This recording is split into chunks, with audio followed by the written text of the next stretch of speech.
the we've got one more.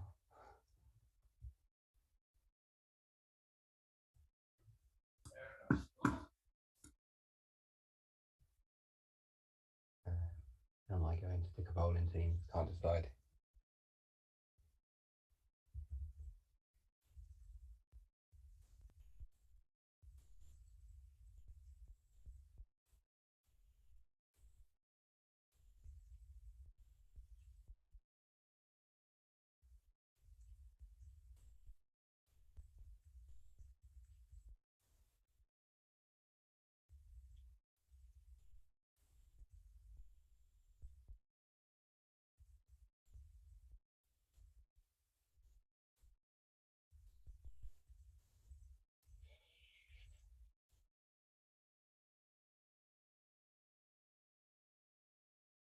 Okay, I have posted a poll. He says as it goes grey and doesn't do anything. There it is in the general chat on Teams, just to get an idea. And it looks like we might be up to everyone now, which gets me off the hook. Oh, it's been 2 minutes anyway. There you go.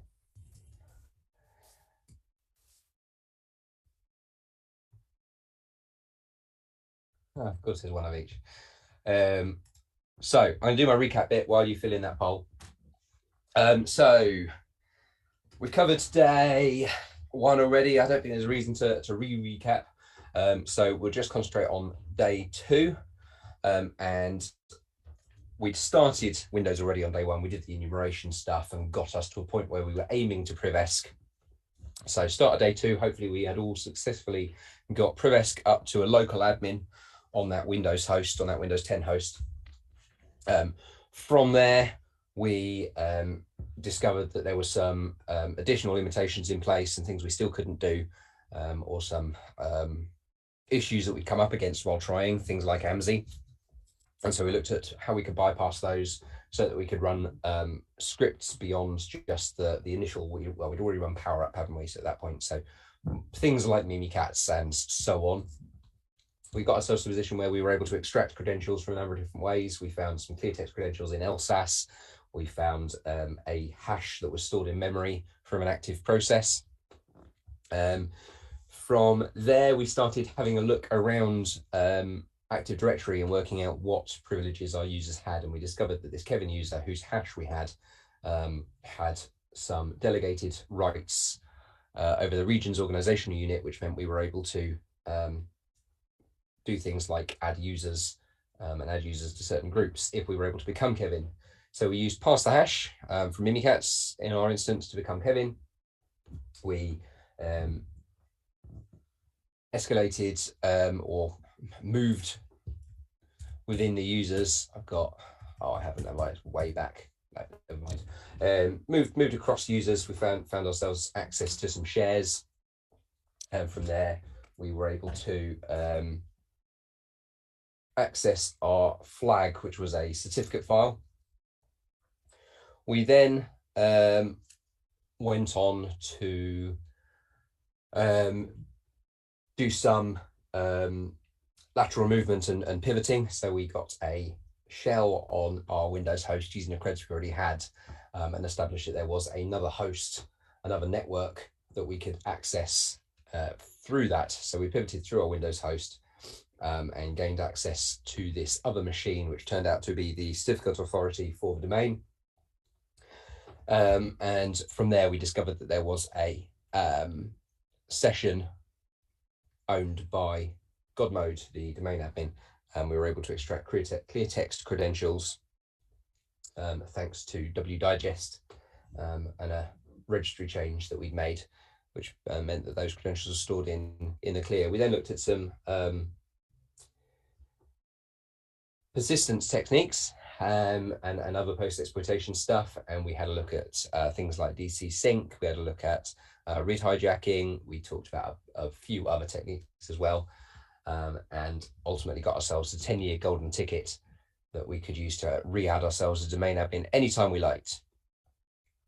After all that, we had a look at another scenario where we have cross-domain trust, and we looked at a few different approaches to abusing that. One of them involved Kerber roasting, cross-domain Kerber roasting. Another involved finding a trusted foreign security principal. In our case, it was a user that existed within our domain that was actually belonged to the other domain. And by Privesc inside our domain, we're able to get the hash for that user and hence pass the hash into the other domain and gain access to the machine that way. And then finally, we looked at C2. We talked about it at length, but I tried and failed miserably to get the demo working. It has since been established that actually this was a lab issue. So I don't know if you caught one of my potentially throwaway comments that we've got 2 lab environments, and I had demonstrated it a couple of times in the other lab environment, but evidently not in this one, which I didn't realize. And it turned out that the Windows machines in this lab environment, for some reason, were detecting the PowerShell attack that we were performing and killing the process without warning the user, which blows my mind that Microsoft think that the user doesn't want to know that they're being hacked. It just wants you to quietly close it in the background. But there we go. That's Microsoft for you. So the poll that's left in the chat basically was, we've got this other lab environment. I can hop over to the other lab temporarily, run that demo, which hopefully should work smoothly in the other lab, and then I could hop back to carry on with the course. Or there is a recording of the whole thing. It's a YouTube playlist that's got all the different steps. The link is there in the slides here. So you are very welcome to just go and watch that. At the moment, it is 3 votes for just leaving you with the recorded version, and 2 votes that want to see me embarrass myself live again. I'm regretting putting it on anonymous. Pratik has posted that link as well. So it is a reasonably straightforward process. As you saw, there was not a lot to setting it up. Once you got it running, it was just a case of clicking through some steps, setting up a listener, preparing your payload, hosting that payload on the listener, getting that one line to run on the victim Windows host, and then you have the grunt. And from the grunt, you can either run code directly from the interact tab, which basically gives you a sort of a PowerShell looking window and shows you responses, or there are tasks and they're all just automated and you can click through the tasks and there's various different things they can do. And again, you'd see the output or you'd see data come back or whatever. So it's not that it's a particularly complicated process. It's just that I messed it up royally during demo. The live demo gods were not on my side. So it seems like in general, the vote is leave you with recorded. So it's good news for me. That means we are ready to talk about Linux. So as I do try and always do, are there any questions, concerns, worries before we move on to a new topic? Oh, and also, hey, look, I can put my face in front of the slides. Isn't that a wonderful and horrible thing?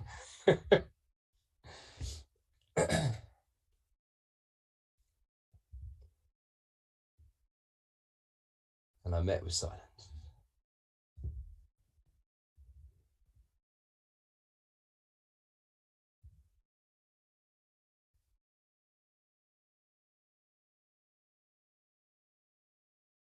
Awesome. Okay.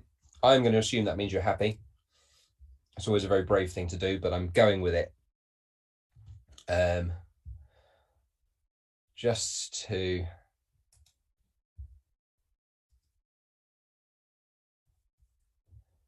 give you full disclosure. So my face being here means, yes, I am back at home. I'm no longer working from a hotel room, which was an odd experience. That is a graph of my internet connection. Every so often it does this. I get about between 10 and 20 seconds of dropped packets. It's never very long, but in case I freeze briefly, I promise that's all it is. The last time it did, it was in the middle of the night. It's not done it for a while either side. So hopefully that means my connection is a bit more stable now than it used to be. Whatever they broke is now fixed. But just as a cautionary measure, I'm warning you anyway, just in case, because it's a bit weird when you're being presented to and then my face just freezes and my voice stops and you kind of go, what's going on? It's all gone wrong. So that's what that is. Good. Right. I'm hoping it won't happen. So let's talk Linux then. Back to basics. Everything's a file. It's a wonderful, wonderful thing about Linux, that the file system is this sort of slash at the top and everything cascades down underneath it. And it doesn't matter whether it's a separate file system. It doesn't matter whether it's a remote file system. It doesn't matter whether it's, I don't know, your environment variables. It doesn't matter if it's remote network interfaces. Everything can be interacted with from within that cascading folder structure. Everything can be treated as a file. There's no mess and fudge like there is with Windows, with registries and databases and chaos all over the place. And that's something that makes it very, very clean and very, very straightforward. Once you've got over that initial learning curve again, it's wonderful to work with. There is a root user, which is UID 0, which has access to everything. That is the sort of the ultimate user on a machine. And that has home folder / root. Everyone else will be created from UID 1000 onwards, and their home folders will be in /home /username. And you've got config files, global sort of system-wide will be in /etc. And generally speaking, everything should at least be readable by every user, with the exception of /etc/shadow, which is where your salted password hashes are kept. There is a file, etc password. The clue is in the name. It did once upon a time contain passwords. It no longer contains passwords. The reason being that it has to be readable to everyone in order to manage permissions and stuff. So the passwords were removed from there and they were stuck in shadow, which is not readable. So etc system-wide config, and then /home /username in your home directory. You can have dot files, which are your sort of local config stuff per user config.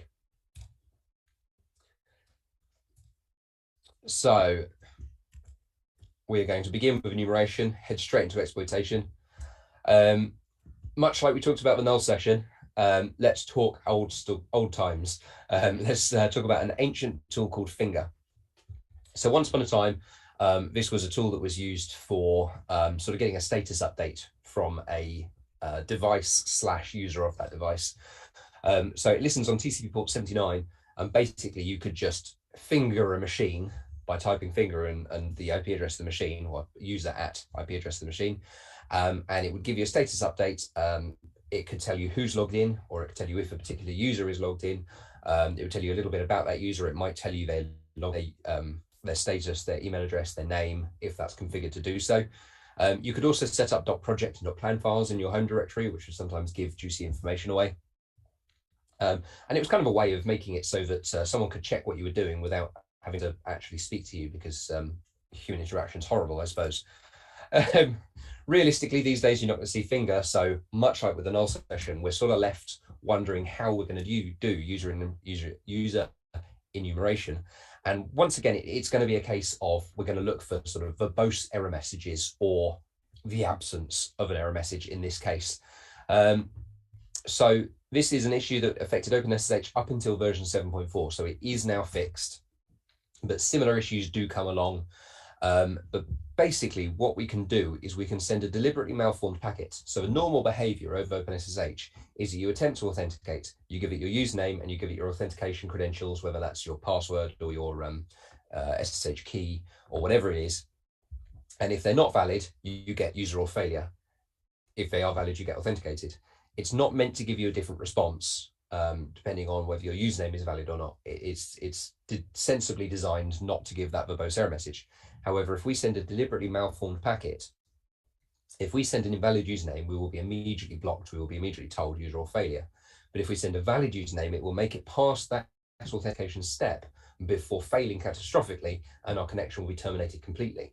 So that way we know if our connection gets terminated completely, it's because our packet made it through, which means our username was valid. There is a similar issue, which is less verbose, but we can have a slight timing difference. So failure, if this doesn't work, then we can try the timing version of the attack. But in our lab, we've tried to keep it slightly simpler. So we've gone with the one that will definitely give you a different response. SSH, of course, is a secure channel. We will need a proper SSH client to do it. Fortunately, SSH clients are native to most OSs these days. But in terms of the actual user enumeration, there is a Metasploit module for doing so, SSH enum users. So let's start out easy for a Wednesday morning. Quick check, what services are listening on the host? It's 192.168.usernumber.209. So this is your own personal Ubuntu host. Identify what users are present on the system using Finger, just because it's there and it's a bit of fun. And then see if you can identify users present on the system using SSH enumeration. And we'll sort of see the limitations of this because we've not, well, I'll give away, there isn't a Bob user, there isn't a John user. So our OSINT hasn't helped us here. So you'll see our Finger does give us some information. SSH enumeration, it tells us a bunch of valid users, but nothing super useful. We'll actually find our user, but we'll get our initial compromise through a different means. But let's just leave it at this for the time being. I think it's simple enough. You may disagree, but I think it's simple enough that I can just set you off for a few minutes. So let's say 10 minutes to attempt Finger and SSH enumeration. After that, I'll demo it and just give you another 5 minutes to play if you decide you need it. Let's see how we do. Have fun.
All right, so I am going to run through what I'm talking about quite quickly. I suspect you're all completely on top of this anyway. Um,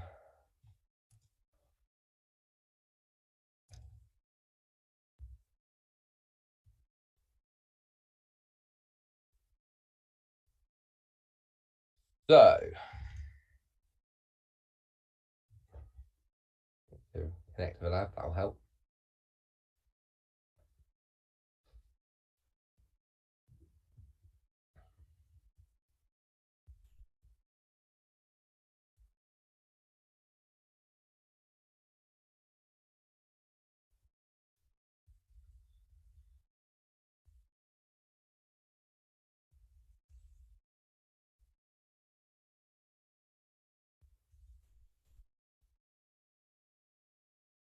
Take a quick look at my port scan results. And we have got SSH finger with a question mark. Kind of like getting much going, finger? Are you sure? Um, port 80, so probably some sort of HTTP server. Interestingly, it doesn't know which. A few other bits and pieces. You got the Barclay R suite. We'll introduce that one later. Network file sharing and X11.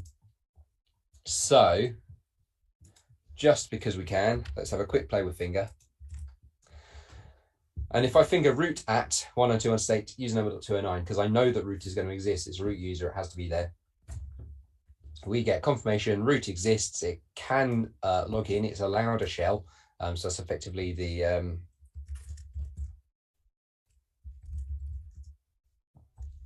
line you see at the end of these, which confirms what kind of shell you can have. So root is allowed a shell, but daemon has no login, no login, no login. So it just lets you know there is definitely, you are allowed to log in as root. Its home directory, of course, is /root, and it has no mail, no plan. It was last logged in some time ago. You can just finger blank at. So it lets you know if there's anyone logged in, if it's configured to do so. It can be configured not to. And this one tells us that there is actually a user called Foo with a current active session. So why the hell not? Let's finger Foo. And Foo has a plan, which is to conquer the world. Awesome. So just to let you know what will happen if you try and finger a user that doesn't exist, you get no such user. Awesome stuff, right? Now that's out of the way, we should do some actual hacking. Sorry, itchy shoulder. Looked a bit weird on the screen, didn't it?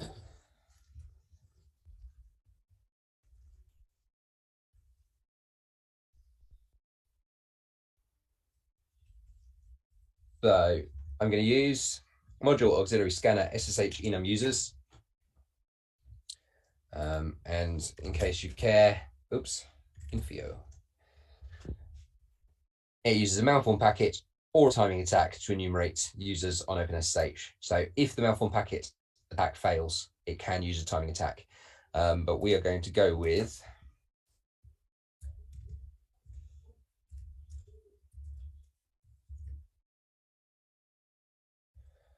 remote host 192.168.7209. I reckon it can handle 10 threads. So let's do that. Let me get this out of the way. Never know where to put that. Oh, and something else comes in the way. There's always a bar of some sort in the way, isn't there? Yeah, it's gone. And user file is just a list of usernames that we're going to try out, and it's got a built-in list, Metasploit Unix users. You can also specify individual usernames if you wish. So we'll run that.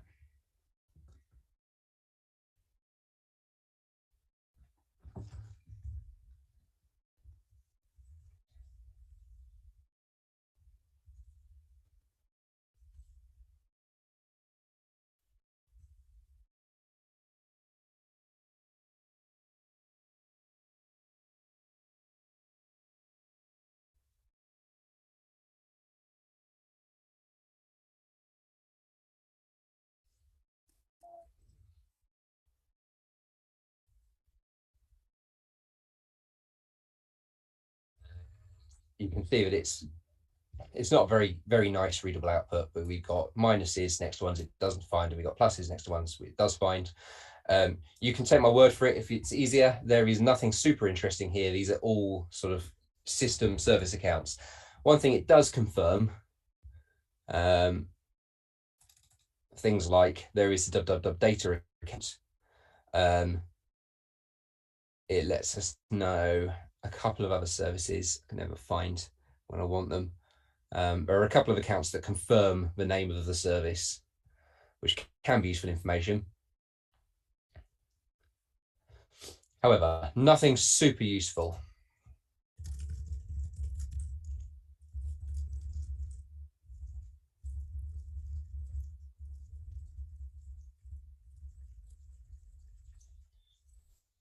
So you could take your own etc password file, turn that into a user list, set that as the user file and run that. And there will be no mega surprises because the host we're attacking is Ubuntu. The host we're attacking from Kali. They're both Debian derived. They have a lot in common. And again, it doesn't reveal anything super useful. If I just unset my user file and run it against foo, just to demonstrate, it does find that user foo. The thing about this is basically you'd need to tie this in with some OSINT, but on this occasion, we've deliberately kept all of the users hard to find. And the reason for that is that we're going to find another user on the next exercise. So just to check, does anyone need another few minutes for this? Now that I've shown it.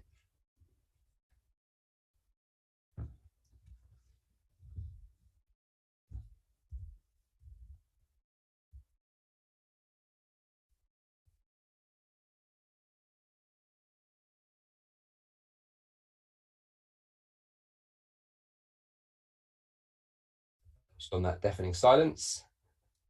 I'm going to go on and I'll probably just give you slightly longer on the next exercise if that's right. So let's talk SSH then. SSH, it's a remote administration service. It's effectively, it's an up-to-date and more powerful, to be fair, much more powerful, secure equivalent to things like Telnet from the old days.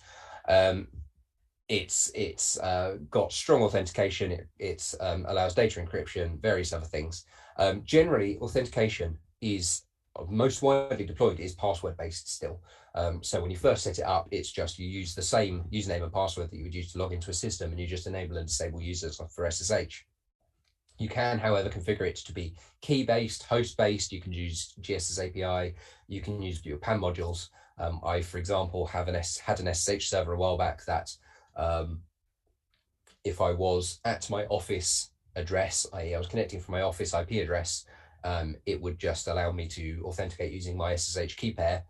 If I was at any other location, it would also require, through PAN modules, multi-factor authentication. So there's some clever stuff you can do. But as I say, most common is still password-based, and that's most widely deployed, and it's the most targeted because unless you have other measures in place to provide lockouts or fail to ban or something like that, we can just brute force that potentially. There are only 2 versions of the SSH protocol, so that's not the same as there are lots of versions of OpenSSH. As I said, it's on 7 or 8 points something at this point. Someone will tell me it's around there. The protocol itself, though, there is version 1, which is deprecated because it is weak, and there is version 2, which is the latest. If you see version 1.99, that is telling you it has legacy support for version 1 as well as supporting version 2, which obviously is interesting for us as hackers. If you want to use key authentication, you create a public-private key pair, and then it's vitally important that you maintain the security of both parts. The public key, you put in home user.ssh authorized keys on any host you wish to connect to. So clearly that file must not be writable by anyone who is not authorized to set up your access to those users. So if someone gains access to your authorized keys file, they can add public keys and make themselves legitimate users of your system. Similarly, your private key must be kept private. That is it's literally your key. So keep private, distribute your public key, make sure that people can't add their own public keys. Simple enough. NFS, Network File System, that is Linux's answer to file sharing. It allows you to share folders across a network, and the permissions and the way that the shared directory or partition is mounted are vital to the security of the host. So you configure shares in /etc/exports, and you can view shares available by doing show mount -e and pointing it at a host. And then if you find a share, within this lab at least, my recommendation is you go with this format: mount -o no-lock, the remote host, // the name of the share, and then mount it to a local directory. And also, if you're going to be copy and pasting later, use MNT NFS, because that's where I'm going to mount mine. So you might need to create the NFS directory if it's not already there. I can never remember if it's there or not. Once you've mounted an NFS share, your permissions to read and write are based on your UID and GID. So if the share is set up to allow read access for specific UIDs, then it will be based on your UID on the host you are connecting from, but assigned by the host you're connecting to. So if the owner of the file is UID 1000 on the remote host, and you create a user on your local host, because let's face it, we're root on Kali, we can do whatever we want, that matches the UID of the owner of the file, then those are the permissions we'll inherit. It will be based entirely on our UID, which we have control over. Similarly, if we've got if a certain UID has write access to a file on the remote share, we can just become that UID locally, and that will be accepted, with the exception of root, because root does have limitations on remote shares, which is the only sensible thing I think they've done. So I've sort of given away what the weakness is likely to be. Hopefully you're able to figure it out from there. Find NFS, we've already seen it. Find the share. The share will give away another vital piece of information, which I've already alluded to. Find a vulnerability on that share or on the way that the NFS is set up, which allows you to abuse the share to make yourself an SSH user on the system.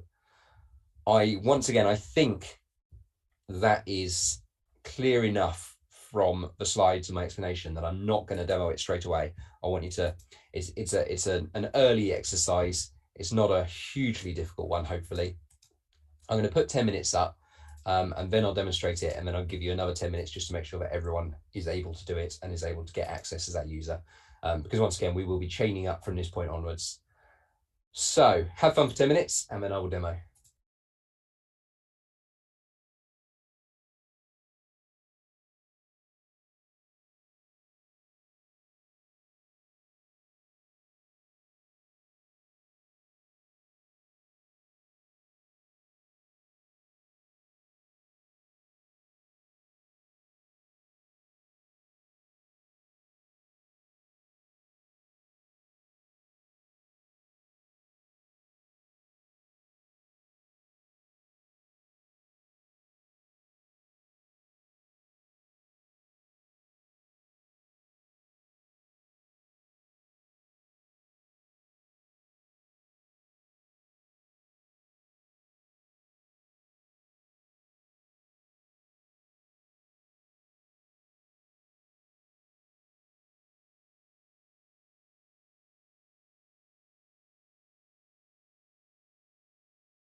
Won't be one moment. I just need to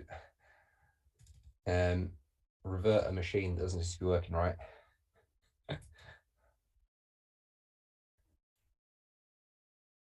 Oh, it's like the start of day one again, all over again, isn't it? Um, is anybody else having difficulties with their Ubuntu machines?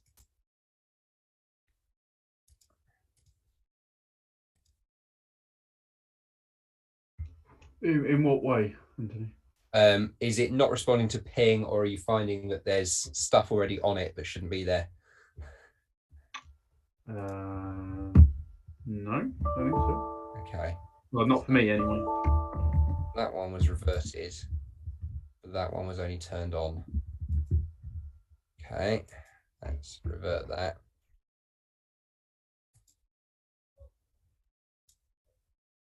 That one was only turned on. Okay. That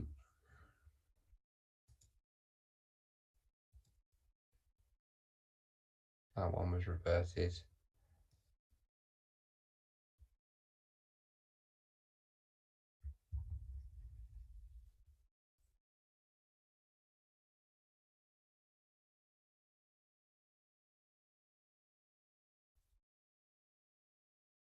Is it does I can never remember who's who. User 14, is your Ubuntu machine okay, or do you not know yet? Because there is a vague chance I might need to revert it. I'm just trying to run through them and make sure that they're all in the right state, because there seem to be a couple that didn't revert to the right state. That one's fine, that one's fine, that one's fine. That one's fine.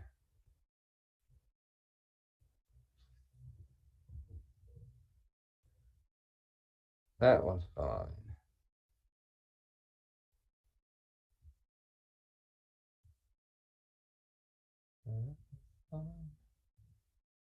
That one's fine. Yeah. So the only one that might potentially, I've fixed 13. The only one that potentially might present a problem is 14. So 14 is fine. That's all right then. If you come across any weird anomalies, like it looks like someone's already been there, let me know and I can revert it. But hopefully that means that it was reverted before, because it's only showing as switched on, which could suggest that it was reverted to the wrong state, but who knows? It could be very hard to tell with these things without going in and just running all the exercises, and then I have to revert it anyway. Okay, so fingers crossed it was just that one.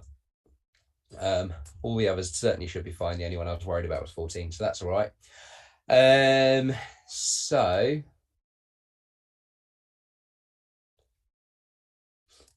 let's exit this. And again, looking at the same port scan results, we already know NFS is on its default port 2049, which means we don't need to do anything special. We can just interact directly with it. We can do a show mount -e, and we find that /home/foo2 exists. Aside from anything else, that suggests that there's a user called foo2. And given fingers here, we may as well, just because we can, demonstrate that yes, foo2 exists, /home/foo2. So I'm going to mount that.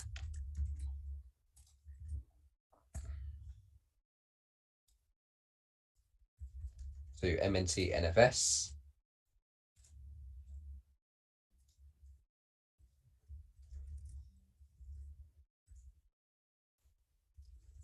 And we can see that it certainly looks like a user's home directory. It's got some dot files, not a lot else going on, to be fair. And you'll notice that the owner of all of these files is UID 1001.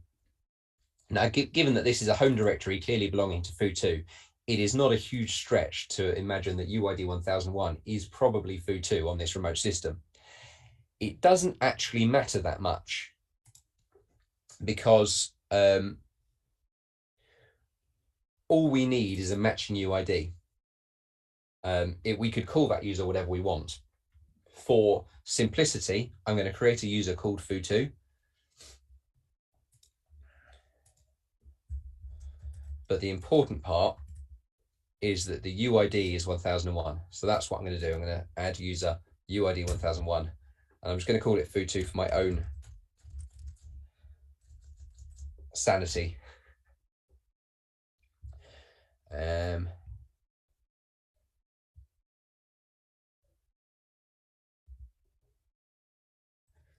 just to quickly show you, if I try and create a file while I'm root, I get permission denied. I'm not allowed to do stuff while I'm root.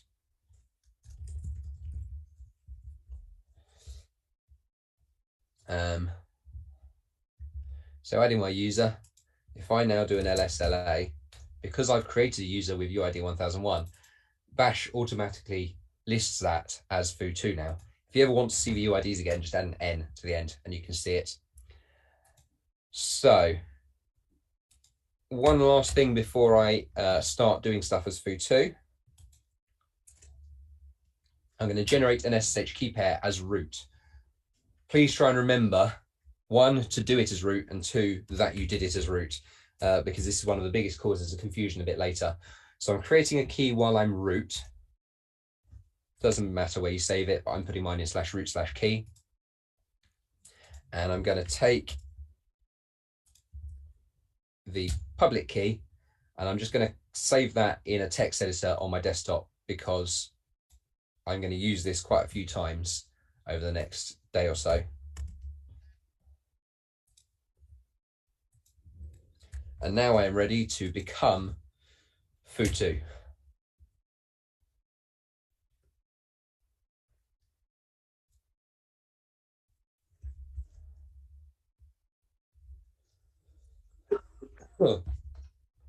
I'm going to go to M&T NFS.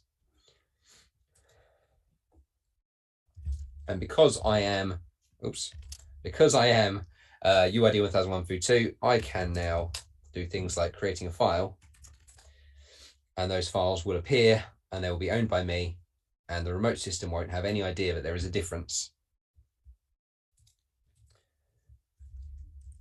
So that means I should be able to make a directory.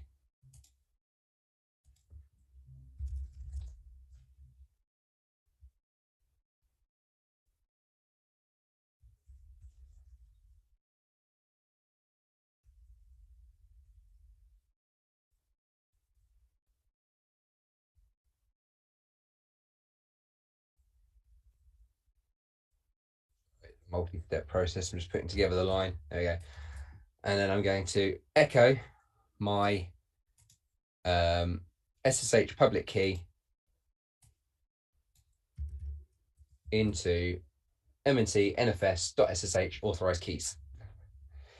And what that should do is that should make my root user a legitimate SSH user of that host. So I exit from foo2. Must remember to exit from foo2, because foo2 doesn't have access to the private key that I'm using. And then SSH, giving that key as an identity, foo2 at 102.168, user number 209. Say yes.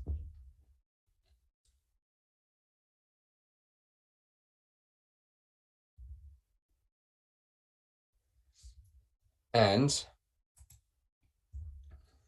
we're in, but you might notice I can't seem to do stuff.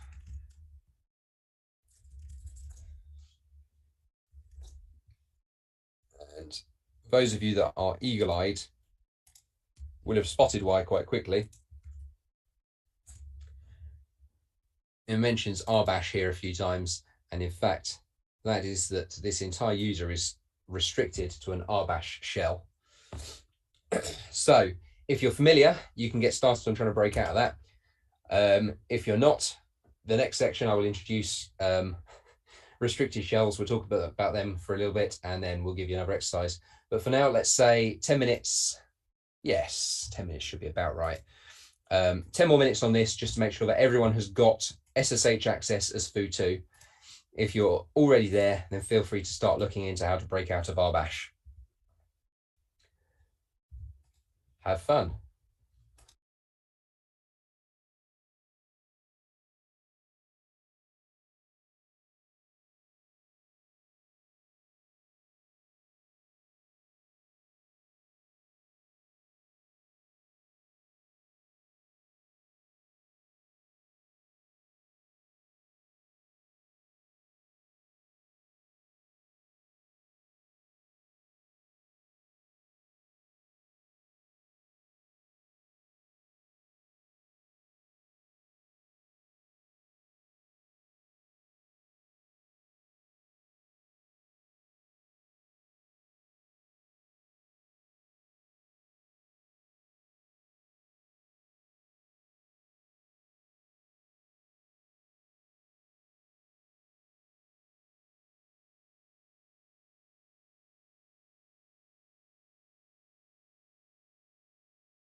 Apologies, I got caught up.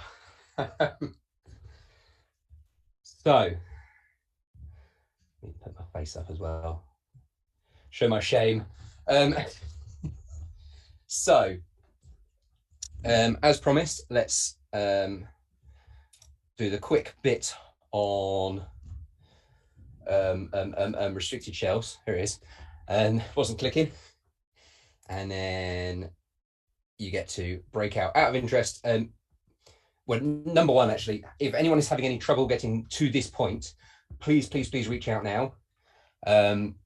If anyone has already broken out of restricted shell, just let me know, because it's quite interesting to know if you've already got there. Sorry, a bit out of breath. So we can restrict shell access. Once someone has gained access to a host, we can actually restrict what they can do. And there are a few different options for doing that. You've got RBash, which is a pre-packaged restricted shell. And then you've got things like LShell, which is a homegrown or written from scratch type shell. And they've got their own strengths and weaknesses. So RBash, the way it actually works is it just disallows a slash in commands. So if the command you want is not in the same directory as that you are in, you can't run it unless it is in the path directory, in which case it will still run. So in combination with disallowing a slash, you would also need to mess about with the path. Ideally, you'd set up a per user path directory as a profile. LShell works slightly differently. It uses command passing. So what we're looking for there is logic bugs. The thing about LShell, which I'll give away now, is that it's open source. So you can hop on GitHub and you can actually look at the issue tracker and you can look at the way it works and see if you can figure out how to get around it. There are some interesting escape examples. So you could, if you're in Vim, and this is a bit of a running joke on Twitter, when someone says, how do you exit Vim? And you say you don't, you just launch a shell from inside it. So from inside Vim, you can actually launch a shell. So if you can get into Vim, then you can launch a shell. Question is, can you get into Vim? Similarly, Nmap prior to version 4.2 came with an interactive flag, which meant you could effectively get a shell from within Nmap. Interestingly, Nmap sometimes is allowed to run as root, in which case you could also actually escalate privileges. Similarly, if Nmap can run as a privileged user, you could create an NSE script, that's Nmap scripting engine, and achieve code execution that way. And just to go really out of the box, you can actually get a shell using TCP dump, of all things. And there's lots and lots of weird and wonderful ones. And much like we talked about lolbins before, there's one that we'll introduce a bit later called GTFO bins. Yes, it does stand for what you think it stands for, based on the lolbins project. And again, there's a whole load of shell options in there as well. Just to give an example, a bit outside of what we've been talking about of when this is useful, you'll often find if you get a firewall or a switch or a router or any other network device that's got an SSH interface, you'll often find that the vendor has restricted your access, even though it's your device, which is something that I and many people, there's a whole movement, find very, very offensive. If I bought and paid for a device, it's not rented, it's not leased, it's mine, I should have full control over it. So you might find you're in a restricted shell inside when you connect to your device, but you can often break out of that and get yourself full control, which I guess is a bit like, what is it called on Apple, jailbreaking, kind of along those lines. And that's why it's called rooting on Android devices, because that's literally what you're doing is you're getting root. So if you get a reverse shell via Netcat or other methods, you might also find you're in a non-interactive shell. It's not quite the same issue as a restricted shell, but you might find that your shell is just not full. You'll often find you don't see a prompt, and things like typing clear or trying to run interactive commands like SSH will fail. They'll either say it must be run for terminal, or they will crash for shell completely. It will just freeze up. There are a whole bunch of ways of attempting to upgrade a non-interactive to an interactive terminal, but you can potentially do it using Python or Perl, or even if you're lucky, just type in sh-i and it might work. So, set you up with an interesting exercise. You've got to break out of your SSH restrictions as foo2. This is very much a Google it exercise. So we're due a break in about 5 minutes, which works out really quite nicely. So I am going to leave this one open. I don't think anyone has confirmed that they've broken out of it already anyway, so that works out nicely for me. So I'm going to put your break is until 10:45. See if I got that right. 20 minutes, yeah. So you've got 5 minutes before the break, and then I'll give you another 10 minutes after the break, I think.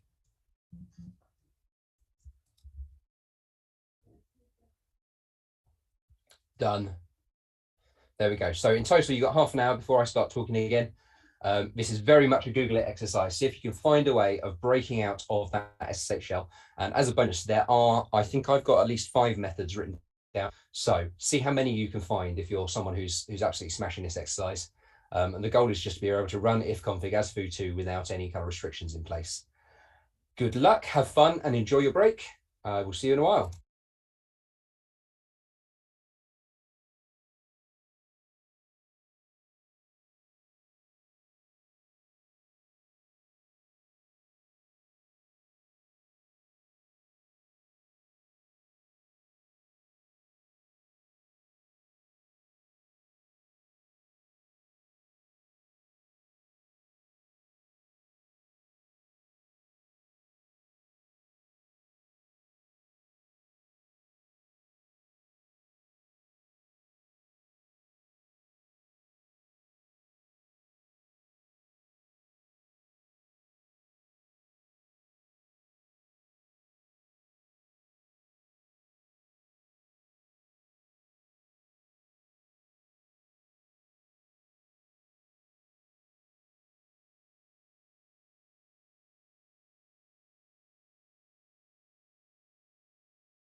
Okay, welcome back. I hope you got some time away, at least some. Let's run through some breakouts. If you found a breakout and you want to speak up, stick it in the general chat on Teams, and we'll see, sort of compare notes a little bit. But let's run through a few of the ones that I might use. So when we use SSH go in as foo2, we're faced with rbash, and we can't do things like running sbin ifconfig because you're not allowed a slash. That's simple enough. And we can see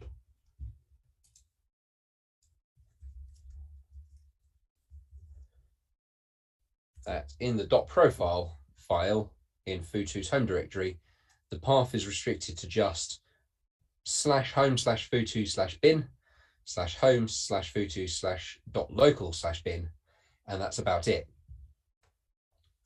So it includes only the user's private bin directories, not the public one. So what if we just tell it not to load a profile? Skip your profile, just launch bash, and it goes, yeah, all right then, I'll do that. How cool is that? So this is by far my favorite simple breakout, which is already been reported in the general chat. I would argue it's the most complete in terms of effect for us. It's the most simple. It's the most sort of neat. And this is one I'm going to use repeatedly anytime I go in as foo2. However, we should probably explore some of the other ways around this just to understand the actual issue in hand. So we mentioned this on the slide, so we may as well do it. What if I try and get it to launch Vim as part of the connection? It does land us inside Vim. And then from here, we can type sh, and we are in a shell. Bear in mind though, when you leave this, you are still going to have to exit Vim somehow.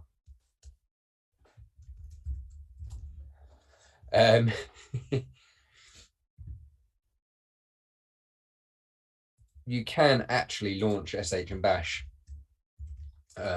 similarly, so it may be a little unnecessary. And I think we even get, yeah, we do. Same thing, we can just do bash. But you can see it's not quite as complete, it's not quite as neat for various reasons. You can also edit that .profile file, so you need to be foo2 to do it.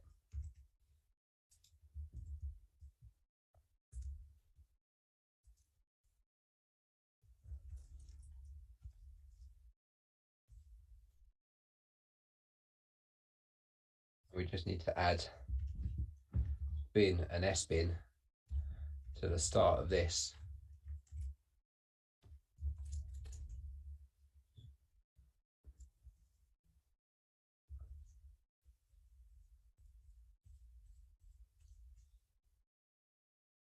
And now when we go in,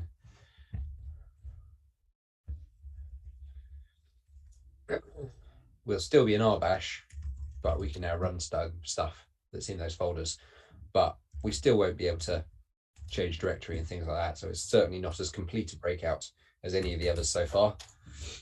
There are a few other options out there. You can drop your own binaries into this mount folder. You can create symlinks to binaries in the mount folder. There are lots and lots of options, to be fair.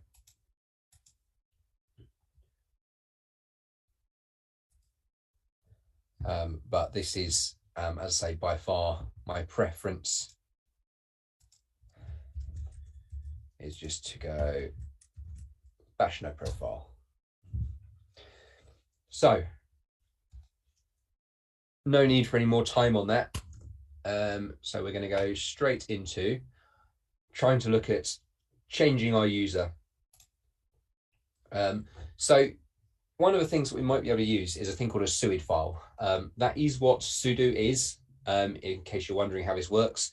It's basically a permission that you set on a file that allows it to be run with the permissions of the owner of the file rather than the permissions of the user executing it. So normally when you run a file, it doesn't matter who owns it.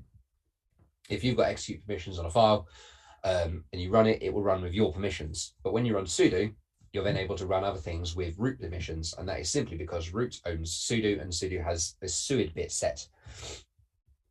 So we can create our own. We can create a suid or an SGID file with chmod, and then you just add a 6 to the start of your existing permission assignments. So a 6755 will set it as suid bit, and then it's read, write, execute, and read and execute for everybody else.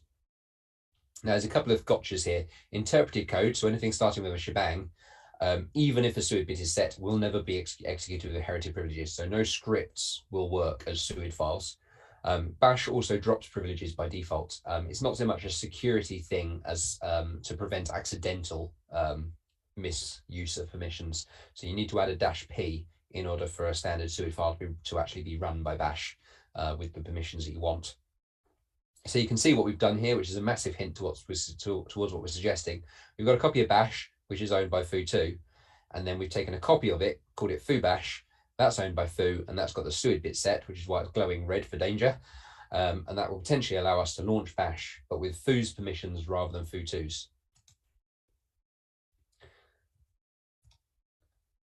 If you run that, and you can see we've run ID when we're foo2, and we're UID 1001 foo2, we've run foobash-p, and we've inherited an EUID and an EGID of foo 1000, but our UID is still 1001.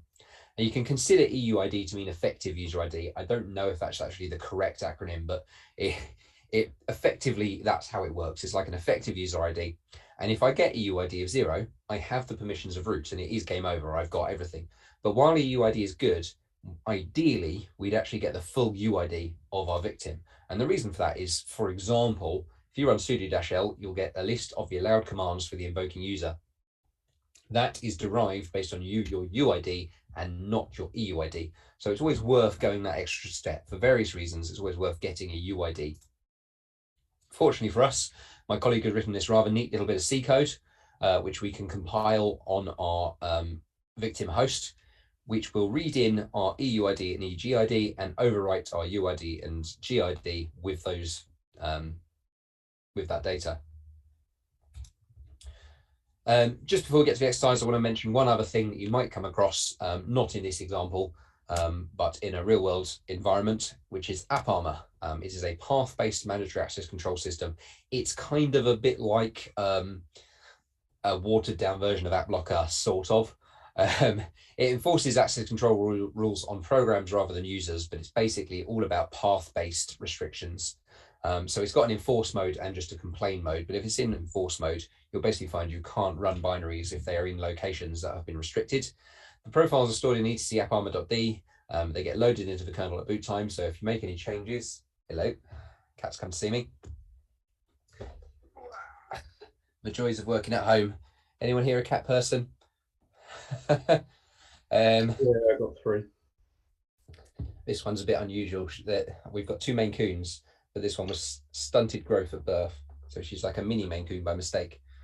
Yeah, mine's a Maine Coon as well. Really? The big one might come and see me later. He's enormous.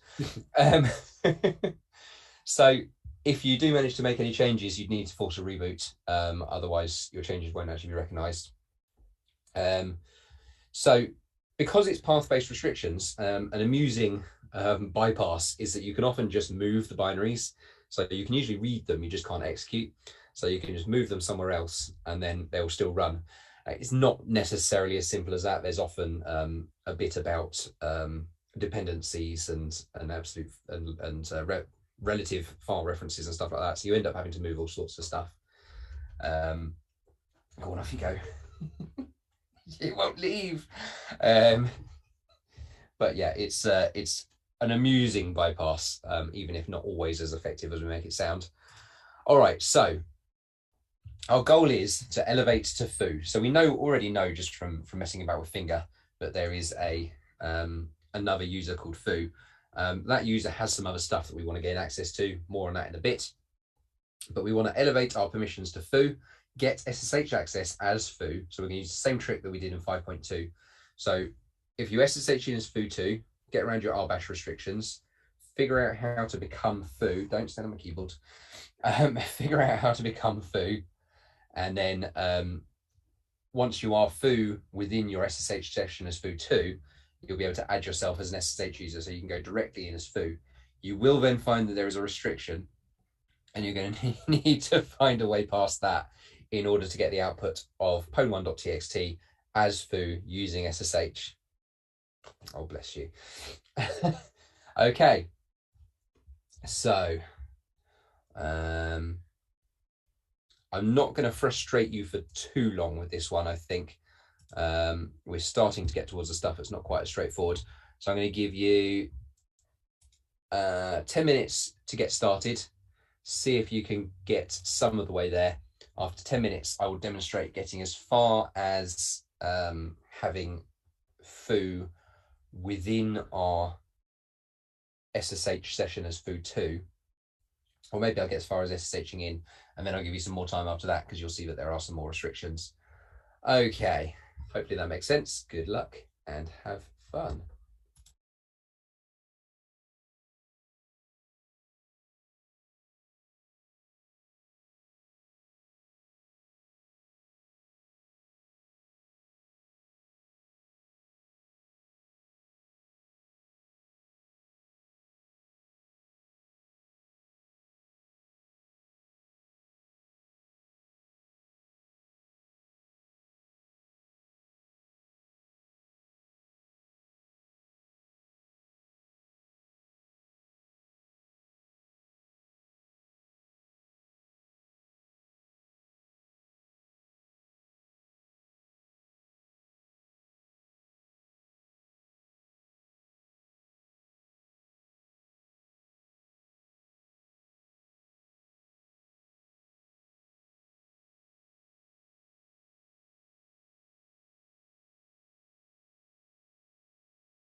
Okay. Reading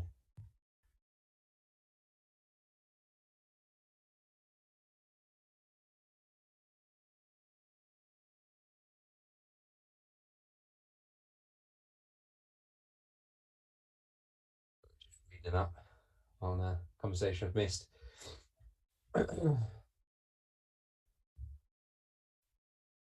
Awesome stuff. Right, so let's get up to, well, let's see how far we go, shall we? So from where I am, my goal is to become foo. We are sort of aware that this user exists, but we can find out from catting out etc password anyway. So let's cat out etc password, but I'm just going to look specifically for foo to save myself a little bit of chaos on my screen. And we've got foo2 UID 1001. It probably shouldn't come as any massive surprise that foo is UID 1000. So my first thing is I'm going to want to become UID 1000. And just to confirm, in etc pwn, we've got a pwn1.txt that's owned by foo, and we've also later got a pwn owned by root that we're going to want to get hold of as well.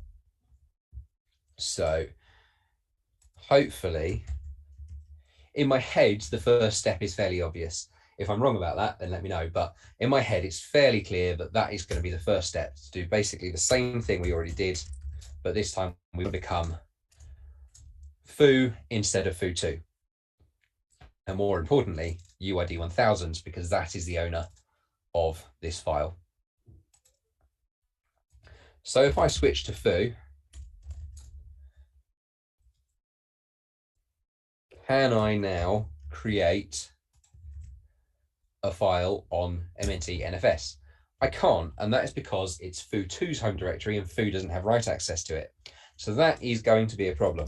Fortunately, it is a problem we can get around.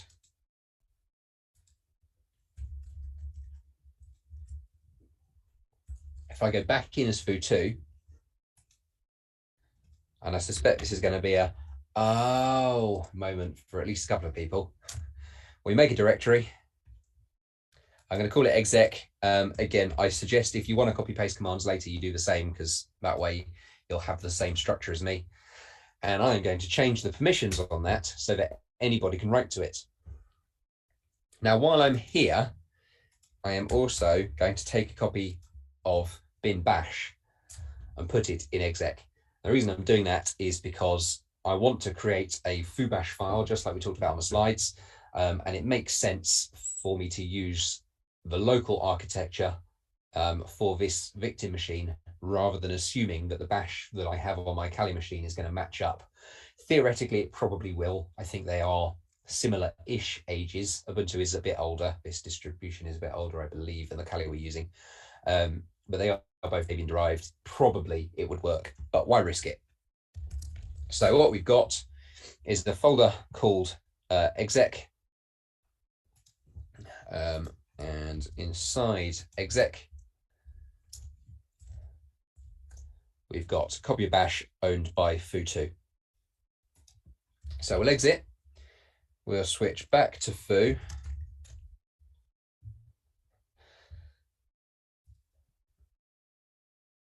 Actually, before I do that, let me just show you one more thing.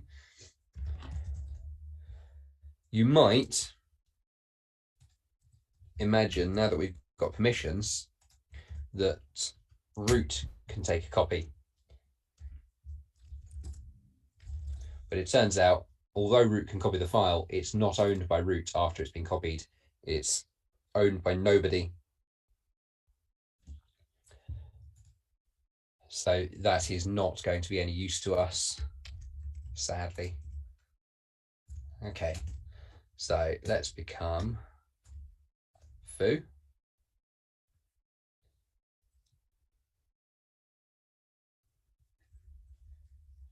Take a copy of bash and call it foo bash. And this time, that is now owned by foo. So if I now add that suid bit, you can see it's glowing red. It's got S in all of these places. So I theoretically can now run this with execute permissions of the owner, which is foo. Let's see if that works. So I'm going to need to SSH in as foo2.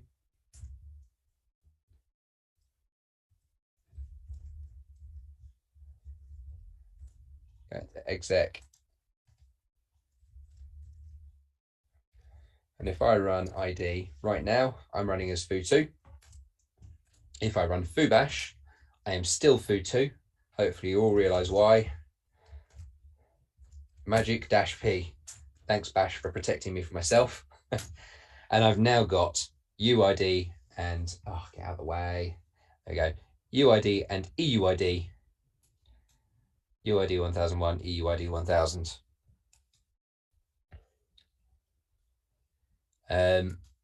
From here, I want to see if I can get my EUID to replace my UID.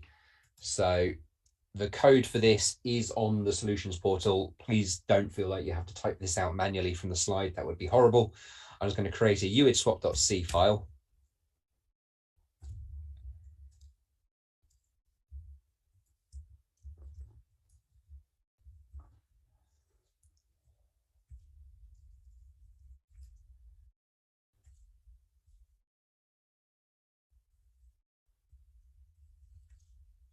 As you can see there, I will compile that using GCC, which is natively present.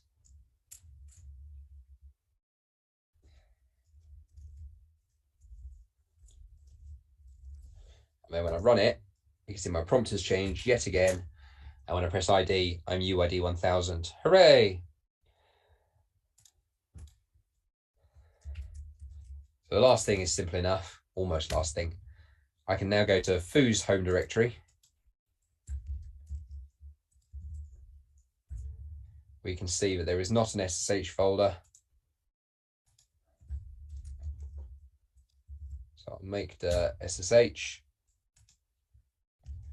and I will echo my public key just like I did before, this time into foo's authorized keys folder. Now I'm in shellception, so I need to exit, exit, exit. And at this point, I can SSH back in as foo.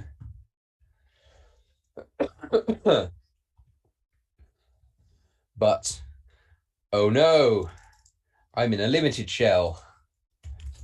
There's lots of things I can't do, forbidden commands. And actually, if you press question mark or help, that is the complete list of commands that this will allow you to run. And the reason for that, once again,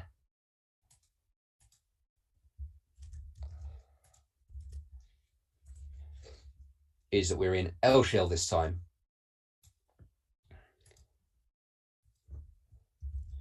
But as I mentioned relatively briefly,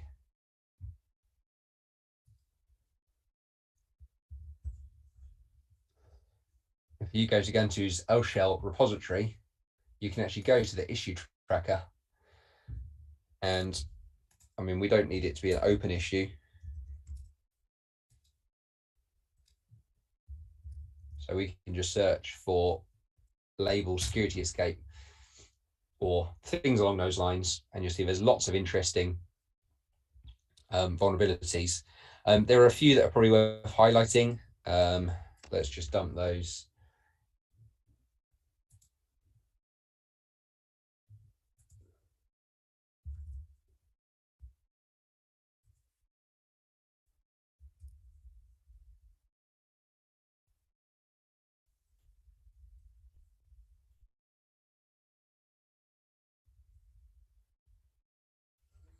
Miserably to paste these into Teams. There we go.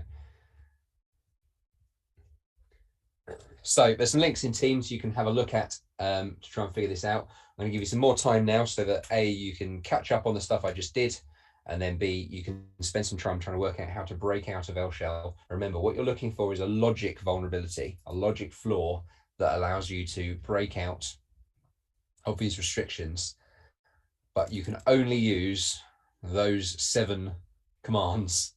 So I'll give you a bit of a hint. the logic flaws you will find in the state you find them generally won't work. You'll need to figure out how to apply those to the commands that we've given you. We've deliberately blocked all of the ones that are as written. Hopefully that makes sense. I'm going to let you struggle with that for a little while to give you time to get to that point and then more time to have a play. I'm going to say, let's go with 15 minutes. Yeah, 15 minutes. See how you get on, and see you in a bit.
Right, welcome back. How much are we struggling? How stressed are we? How frustrated are we?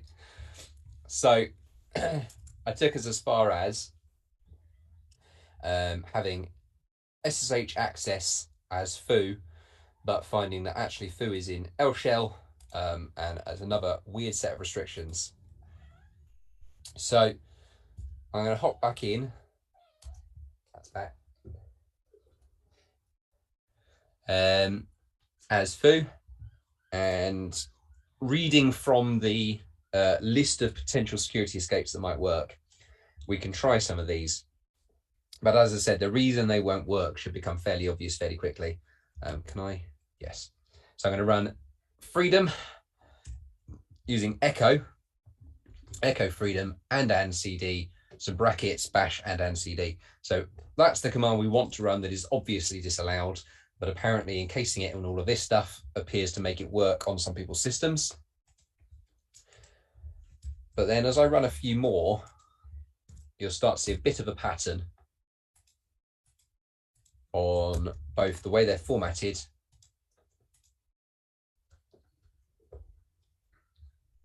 and what is actually happening to prevent me from running them. Some different to others.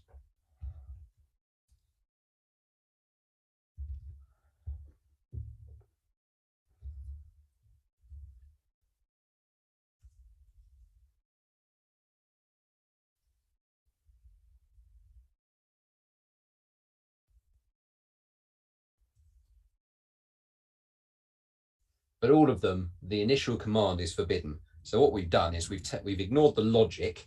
We haven't done anything about the logic, but we've blocked those specific commands that you might want to be able to run.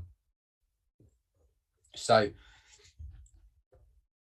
the logic really revolves around these operators. So I've gone with an and or a pipe.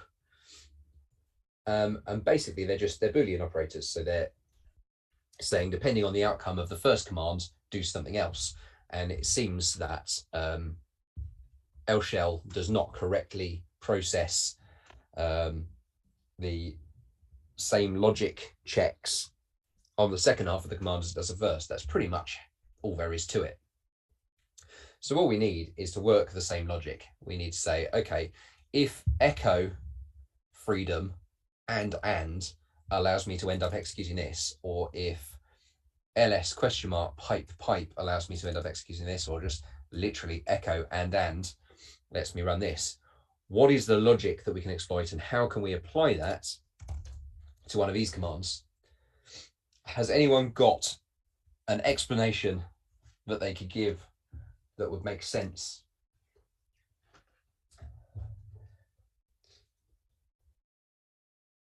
Don't worry, I'm not going to make you suffer with this too much longer.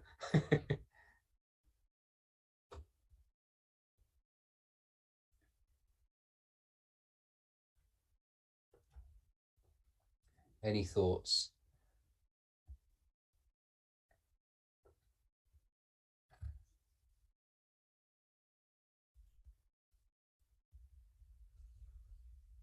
A very sweet but very persistent cat. If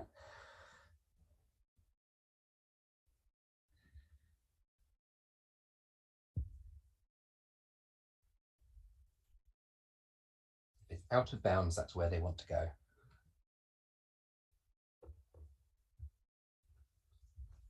Get you back on the screen, then people think you're cute. You can't go on the desk.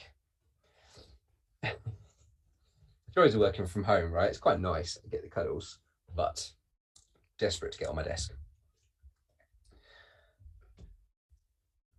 Eesh. Exactly what you're doing. Okay, let's put you out your misery. Not the cat, you. Basically, the Boolean behavior here, if I run ls question mark on my own machine, oops, maybe not on this one.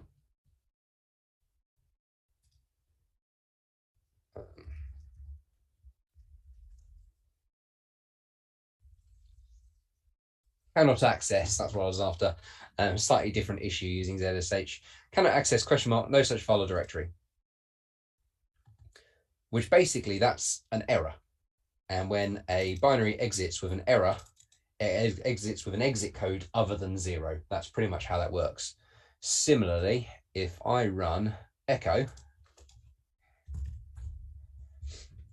that completes basically. What was the other one? Freedom! That works, it's successful, which means it exits with an error, with an exit code of 0. So that is treated as Boolean true, as opposed to perfect. Yep, that one will work. As opposed to Boolean false when I run ls question mark. So Boolean false followed by pipe, which is basically or. And so it's saying either successfully run this or run bash. And that is literally it. Either successfully run this, and if you do successfully run this, run that. And L shell is not passing what's happening here, only what's happening here.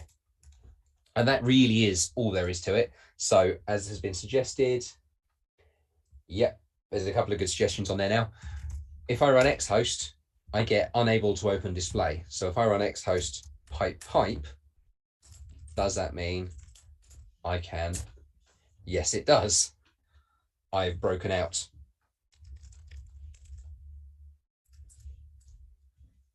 So it's as simple as that. Similar logic. There's a few of these, and I'll probably do a few of them over time. I quite like this one. You can use clear and that's quite nice because it gives you a fresh, clear screen when it launches into it. And absolutely, as has just been said on there, run any allowable command. So let's say help. And then if you do a Control V, that tells Bash to interpret the next character verbatim. So it puts it into a mode where it will interpret the next character verbatim, and then a Control J, which is the new line character. And so Bash will interpret that new line as a new command, and then just type bash. Whoops. Let's try clear. Control V, Control J,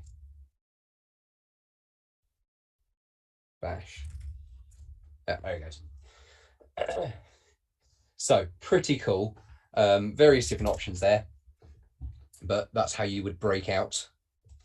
As I say, clear and bash is probably one of my preferences, but Control V, Control J is very cool. As we said, it gives you a line feed. That will probably do for that. So I'm imagining we probably don't need any more time on the shell breakout because I've just given you the commands to run. You can just run them. Does anybody need more time to actually make sure they've got SSH access as foo?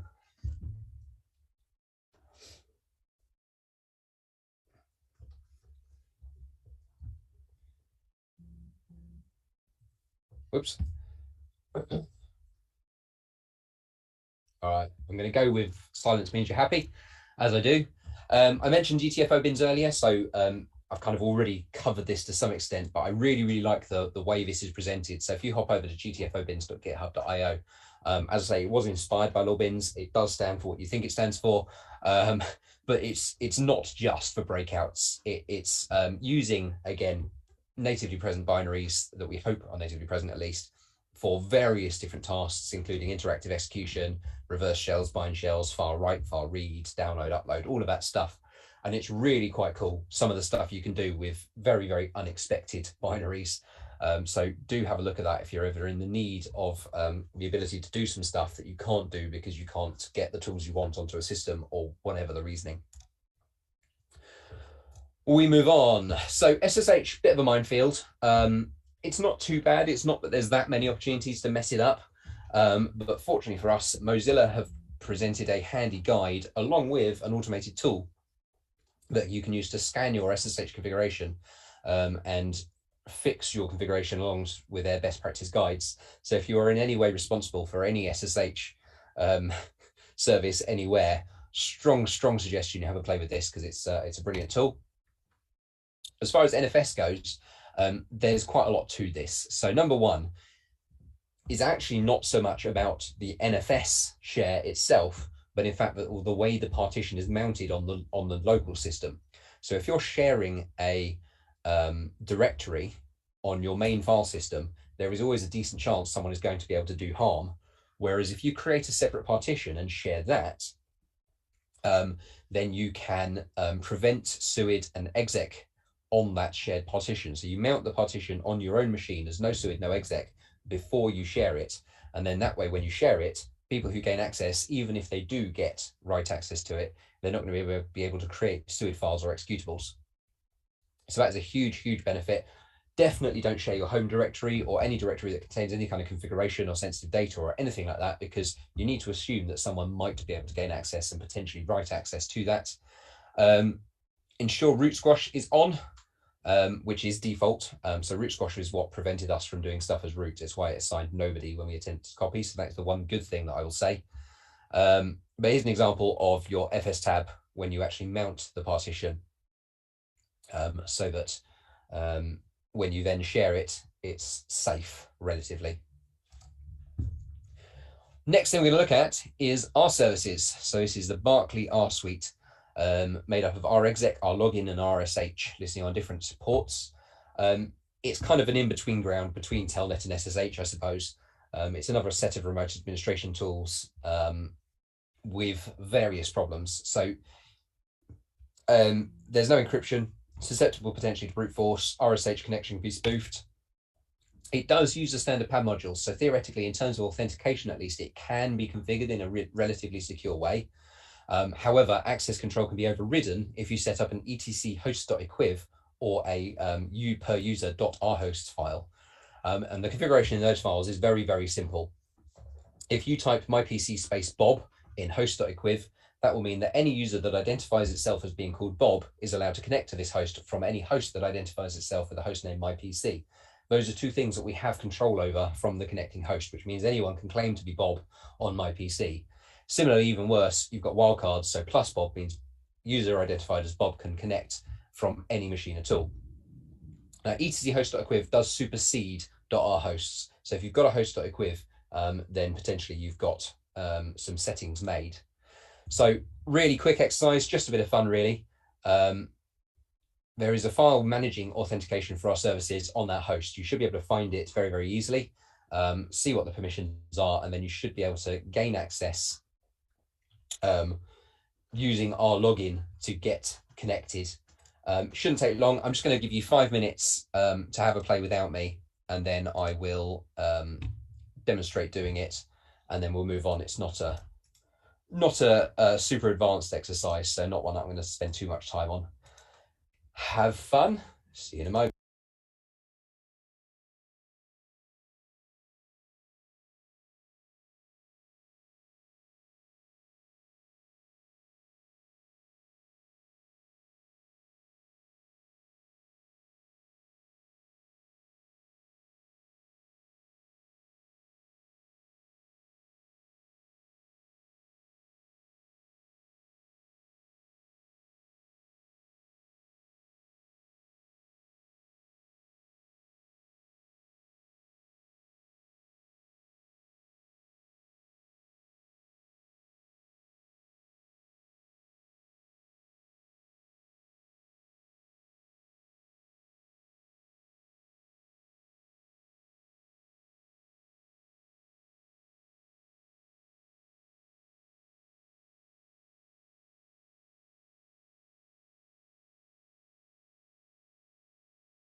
Okay, so not a long time, I realise, but let's just quickly show you the steps to mess with this.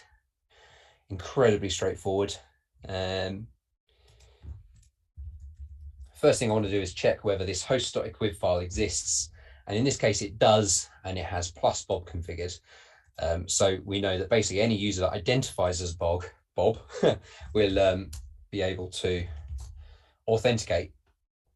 So it saves us messing with the host name because that would be just an extra step. But what's amazing is I don't even need to create a user in this case. I can just do rlogin and I can say, tell it you're Bob, and it will believe it. It's literally as simple as that.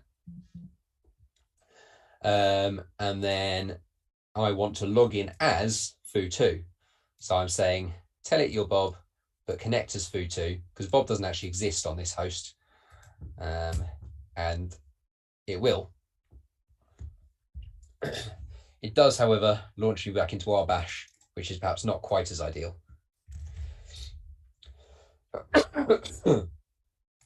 You can also save yourself a bit of typing if you're going to do this frequently by actually creating a user called Bob.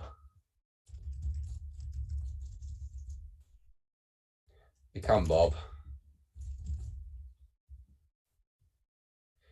And then you can log in as foo. Again, we're in a limited shell. So the only limitation is, well, who can't you log in as? Well, I can't log in as a user that doesn't exist. So even though it says the identity is Bob, Bob itself doesn't exist. And what it'll do is it'll prompt you for a password. And since I don't know the password because the user doesn't exist, I just sort of have to hit enter and Control-C a bunch of times and hopefully it lets me out. Similarly, we can't log in as root. It won't let you do it. And it will do the same thing. It will prompt for a password. It won't be very clear what's going on.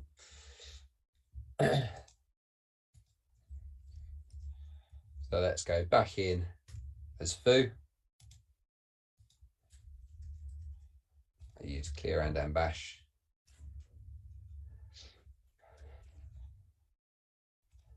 And let's talk Apache.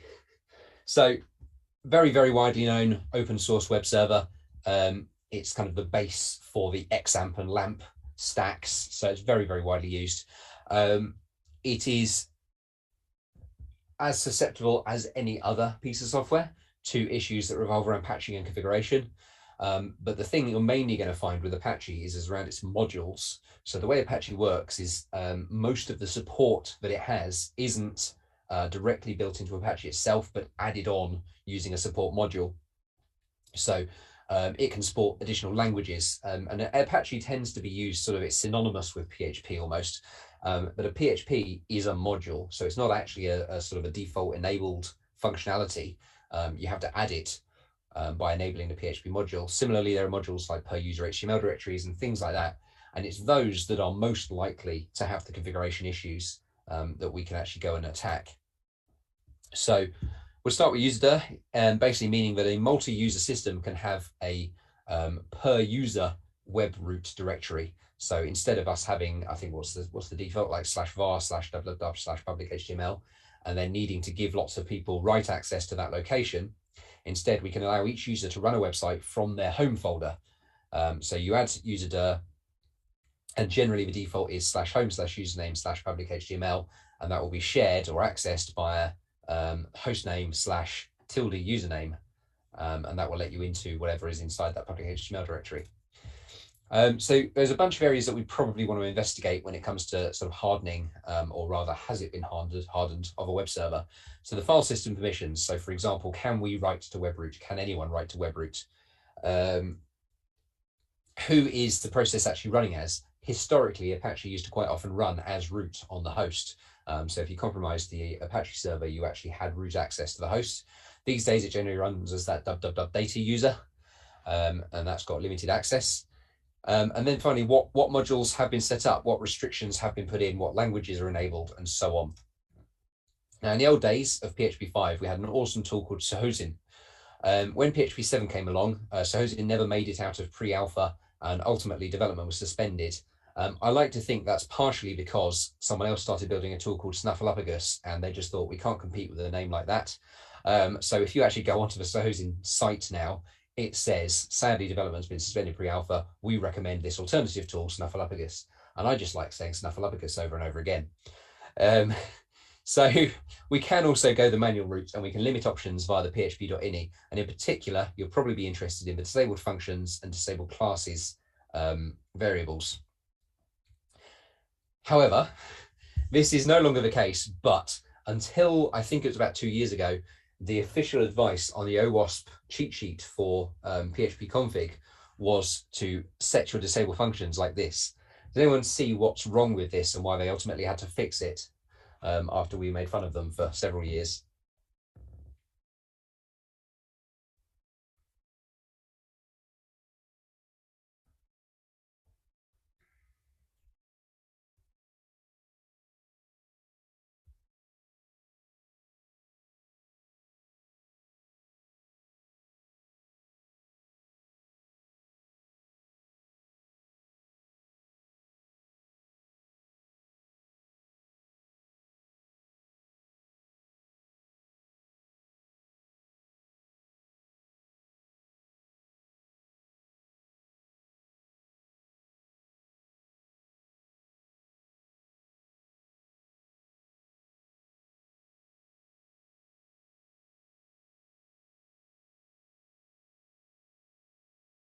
Exactly. Sorry, I wasn't looking at the Zoom chat. I was looking at Teams. Yeah, they overwrite the previous values. That's not how you concatenate. So effectively, only this last definition will actually be set. They have now fixed that.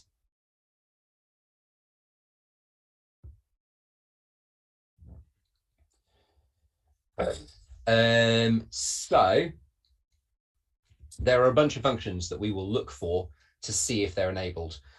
If exec system pass-through popen and any of these are available to us, i.e. they have not been set as disable functions, we could potentially get code execution. Just to give you a few other scenarios, 2018, there was an IMAP open exploit. So if the IMAP library was in use, it allows pre-auth via SSH or indeed RSH, and you can exploit that to get commands passed from the function input and run. In 2019, there was a libgd issue, so an out-of-bounds heap write exploit giving you 1,200 bytes of overbuffer. If I remember from my OSCP days, 300 bytes is about enough to do a decent shell, so 1,200 bytes is plenty. This is all thanks to the GD image color match function, which again we can mess with.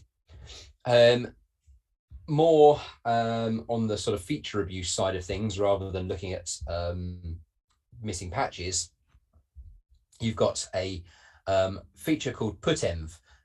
Pretty simple function. It allows PHP to set environment variables. That in itself doesn't sound that unreasonable, but there's a very interesting environment variable called LD preload. And what that does is it allows us to dynamically load in our libraries. So for example, if we're about to pull in some external library, but there's one particular function that we don't like the way it works in that library, we can use LD preload to load our own hook first, which will contain our own version of the function. So it's very useful as a developer. We can override specific features and we get better control over that application. Not coincidentally, here is a command you might run if you want to compile your own shared objects. And there is one function on Unix, at least, the mail function in PHP. On Windows, the mail function is built into PHP. On Unix, it uses the native mail function. So it calls in and spawns a new process and passes on arguments. There are very, very few other functions that behave in this way, at least in PHP. So as you can see, we created a basic mail.php file, which calls mail with some junk. We then perform an strace on that. And as it calls, it runs get UID, get GID, get PID, get EUID, and so on, in order to determine whose mail it should be receiving. So if we can override one of those functions, we can potentially get our own code to be run during this process. So here is some shared library code that might work. We basically replace the get EUID function, which is not essential, with a function that checks if LD preload is set. If it's not set, then it doesn't do anything. If it is set, then it unsets it for a loop avoidance, and then it runs this little reverse shell one-liner, which I believe is one we just pulled off Pentest Monkey. If not, there are plenty on there. You can grab one. But this code, effectively, if we can get that called in, so we're going to create this hook.c, compile it as a hook.so, get this called in using LD preload, we can potentially get this function to run instead of get EUID. All we need to do then is invoke it. So we'll do a putenv LD preload setting our hook.so, then call the mail function with some junk. The mail function doesn't even need to be installed. It's not installed on our Ubuntu system. So you call mail and it will say command not found. Doesn't turn out to be necessary. PHP will still attempt it and that will be fine. So that's our exercise. There is a file, home-foo-secret.txt. So we can see secret.txt here is owned by www.data, and only that user has read access to it. So even though it's in foo's home directory, we haven't got the ability to access that file. There are 1, 2, 3, 4, 5, 6, I think 6 methods at least to access that secret.txt file without needing to get a reverse shell. So 7, including getting a reverse shell as the web server.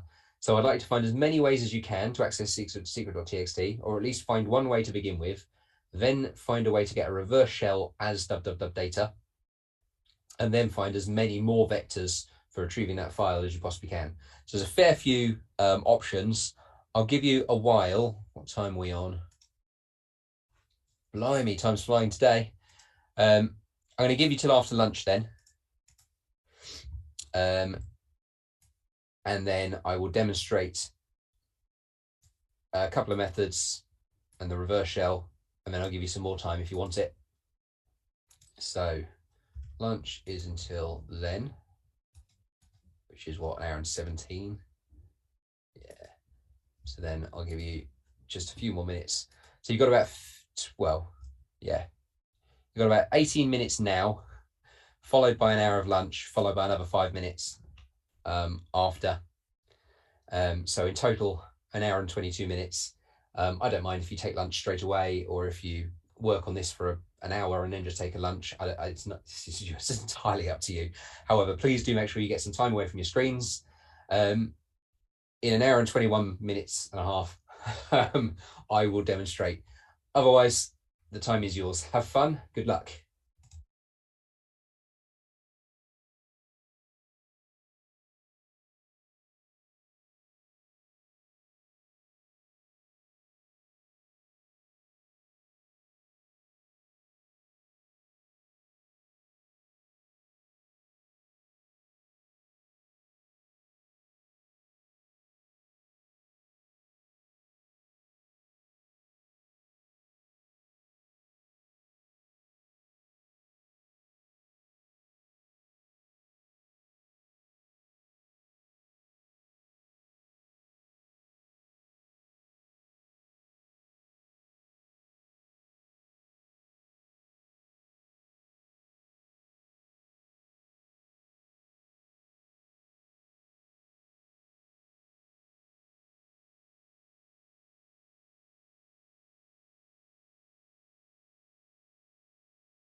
Welcome back. I hope you had a good lunch. Got some time away from me. I can be a lot, I know that. So, do we have any methods down for getting access to this secret.txt then? Sorry, I have a spinning pinwheel. There it goes. Right. Come on. I think I might be due a rebuild of this Mac, gradually slowing down further and further. I kind of thought that was a Windows thing. So,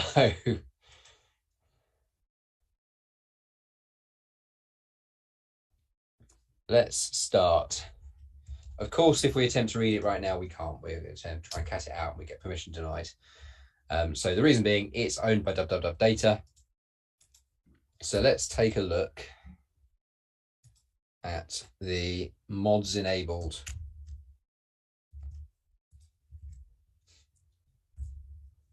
In Apache 2. And there's quite a few that are potentially worth looking at. But given that I've given you a slide on them, it probably shouldn't massively surprise you. I'm going to concentrate on userdir and PHP for the minute. So let's cat out userdir, which says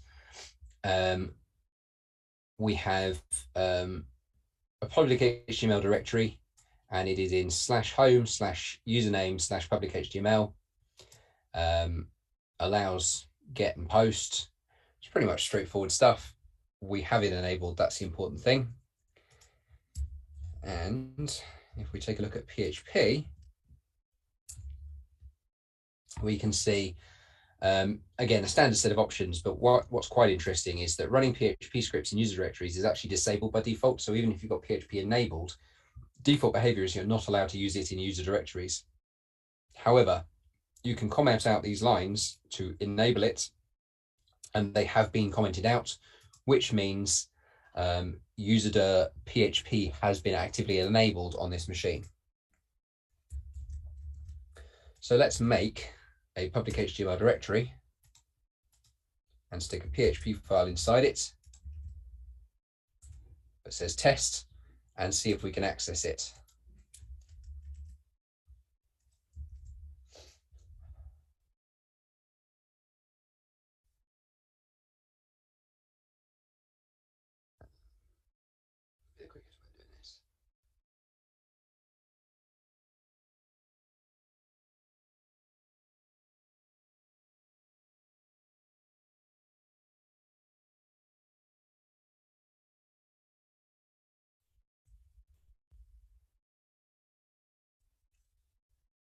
Bring this.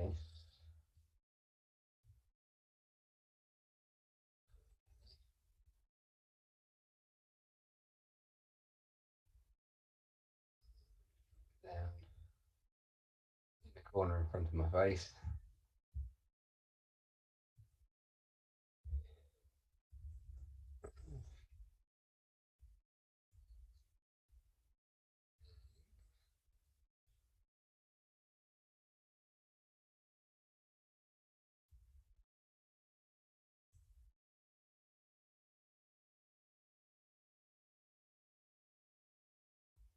We're able to access that by going to tilde-foo. So can we potentially start with something really simple? Oops, didn't mean to do that.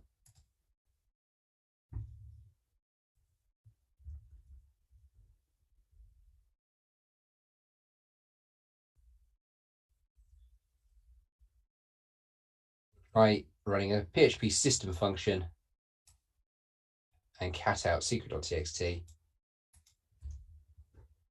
And when we refresh this,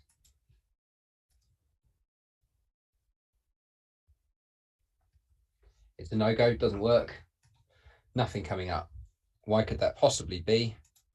Well, let's see if we can get some sort of error display to let us know what's going on. So I'm going to error reporting all, any set display errors to 1. And let's see.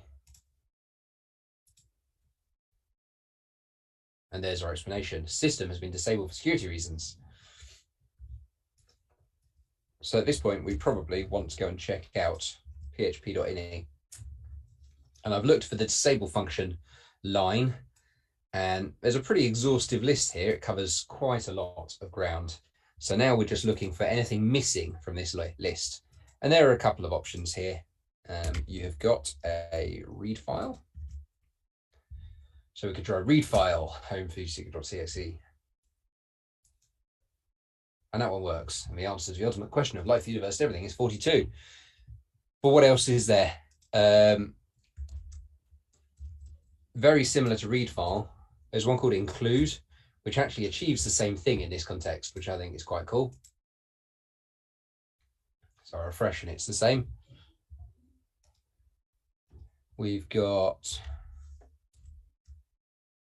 file get contents. Ooh.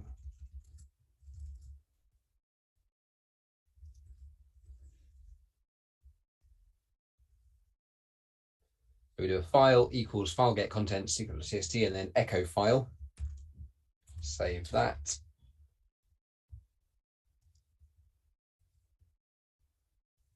Does the same thing. I should change the color each time, shouldn't I? So we can see the difference.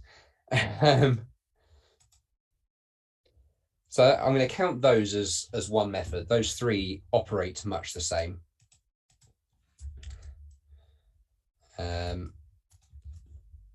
What about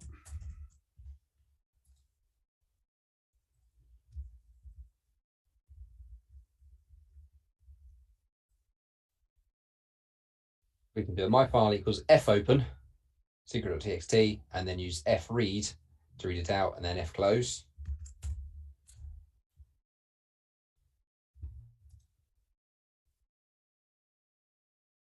That works too. I really do need to change the color of these. So I'm going to call that two methods. I reckon between all of those, that's probably two methods. So we've done read file, include, file get contents, and fopen, fread, fclose.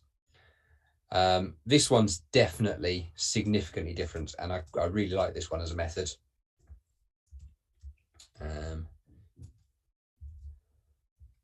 chmod. Who knew there was a chmod function in PHP? And if I do an ls-l now, then go over and refresh this, which will of course go blank, and then do an ls-l again, permissions have been changed, and now as foo, I can cat it out.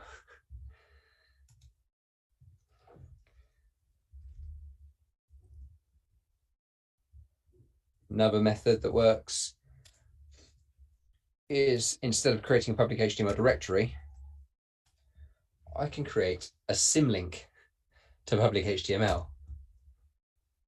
And now when I refresh this, I just have access to the whole file system. And I can go to home, foo, secret.txt. But equally, I could read out anything I want at this point.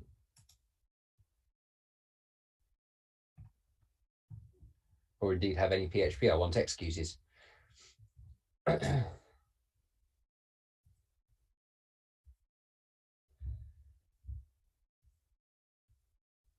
Another method would be to repeat the steps we used to take over foo and just do that for www data. So if you take a look, we've got, if I look in etc password for www data, it's UID33. If I exit, and check locally, it's the same, which means all I need to do is become www data. Now it's marked as no login. So if I attempt to switch, I will get account is not available. However, once again, I'm root. I could do whatever I want. I could modify etc password to make it not no login, or I could just do su-s. And then it's a case of taking another copy of bash, calling it www bash, setting that suid bit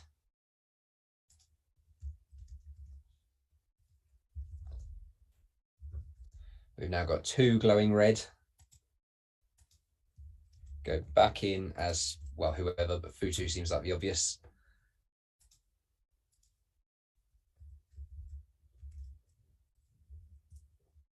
Run dub dub dub bash. If you feel like it, you could UID swap as well. You don't really need to. But I'm now completely dub dub dub data, which means I can cat out homefoo secret.txt regardless of the permissions on it.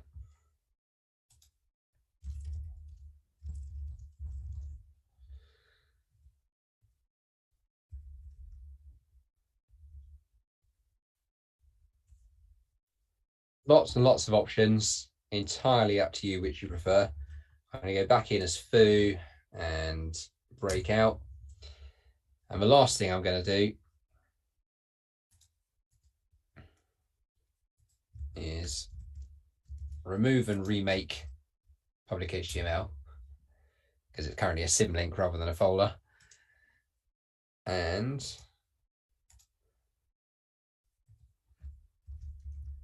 we're going to create a hook.c,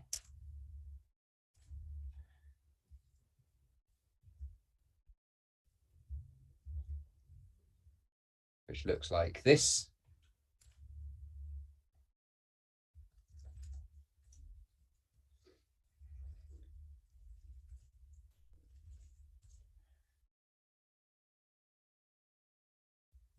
We're going to compile it.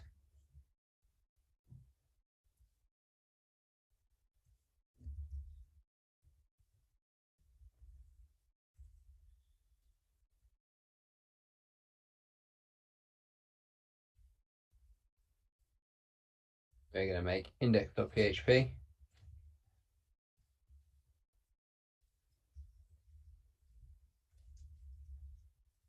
Which is just basic PHP, which sets our putenv ld preload to hook.so and runs mail with some junk.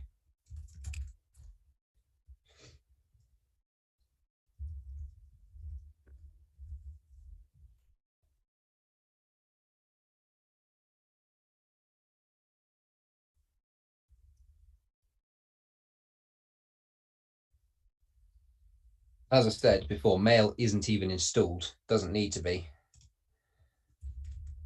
I can then set up a listener on my Kali host.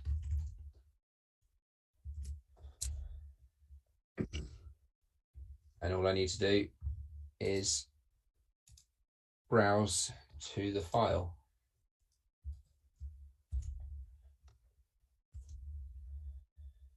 That'll start spinning. It's just going to spin for all of time. Meanwhile, over here, Meanwhile, over here, I've gained a public shell. Gained a reverse shell.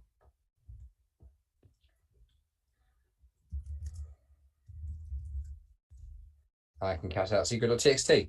Hooray! Okay, I think that is probably every conceivable scenario covered. So I obviously want to give you a decent amount of time to have a play with that. So I'm going to get that out of your way.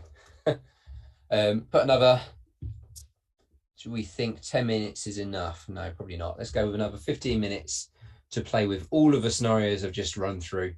Obviously, you probably want to concentrate on getting that shell initially, because that's the all-powerful version, but the others are definitely interesting and worthy of your time. So good luck and have fun.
Okay, are we ready to move on? How is everyone feeling? I'm going to give you a few seconds in case anyone's like, "No, more time, please."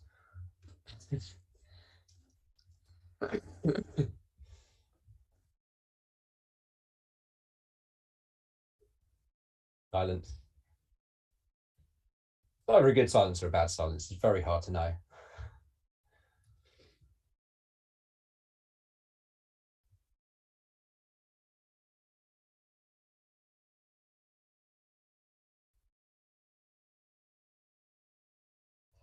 I know one of you is getting a little bit of assistance from Pratik. Got an issue somewhere, so I will assume that that is handled unless I read otherwise. But otherwise, let's drag you forward. So let's move on to X11. So again, we're looking at remote administration. It's a tool that allows you to connect remotely to a host, and you can perform things like capturing and sending keystrokes, grabbing screenshots, and stuff like that.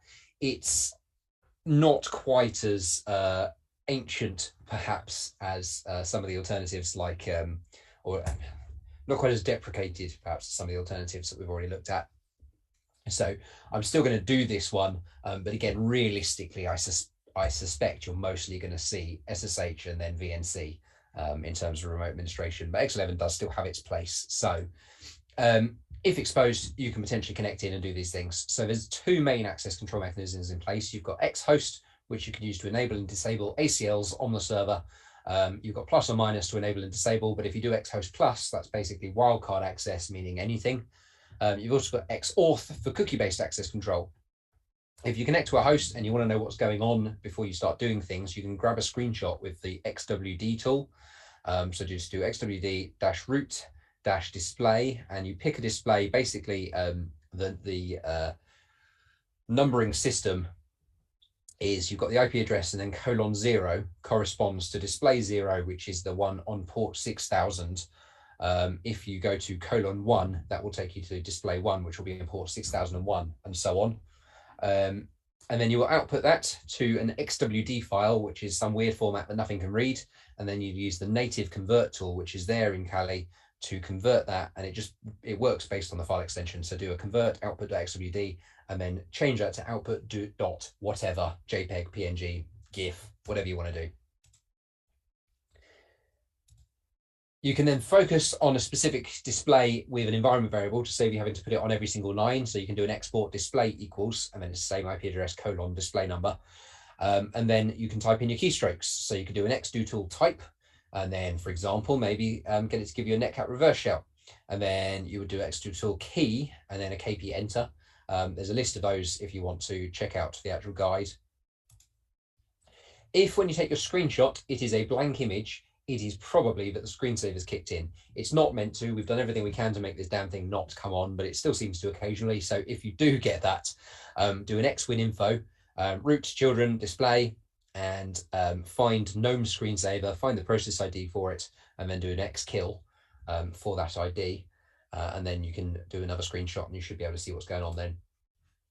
So I will go back to the demo then time format now for this one. So we're going to have a look at X11, find out where it's running, gain access, and get ourselves a reverse shell. So to begin with, there we go. We have a look at our port scan results, and we have got two displays coming up. We've got 6000 and 6001. 6000 shows access denied, 6001 shows open. So we can do a quick confirm of that with Nmap, which has got a script called X11 access. And that also will confirm that we only get access granted for the one on 6001. So that will be display 1 effectively. So let's grab a screenshot. XWD, let me, before I do that, clear, there we go, back to my home directory. Output out.xwd, and I'm going to convert that to JPEG. And then in another screen, I'm just going to start up a server, HTTP server, so that I can access that. What that means is I can now drag a browser onto my screen.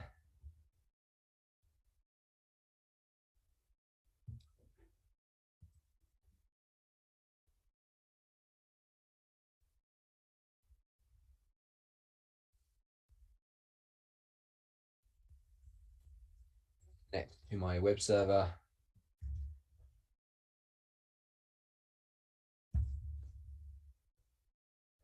And there we go. It says you're in a limited shell. No major surprises there. So, but someone, helpfully, oh, that's interesting. I'm sure it normally shows you that someone has actually typed xdotool plus. Apparently not at the moment. So let's export that display. Don't forget it is :1.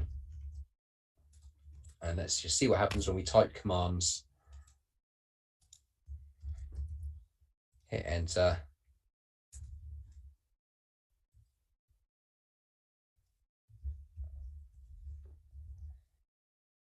XWD, convert, refresh.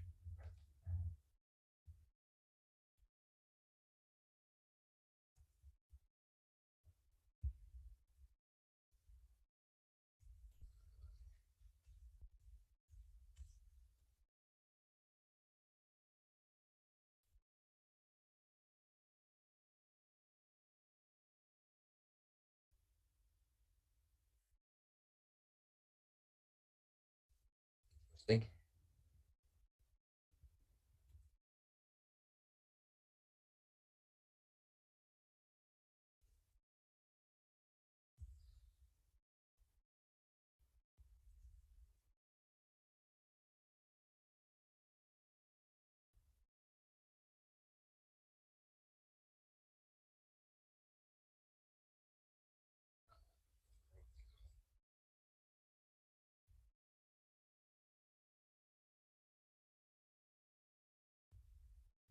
Wheels. Didn't mean to run that.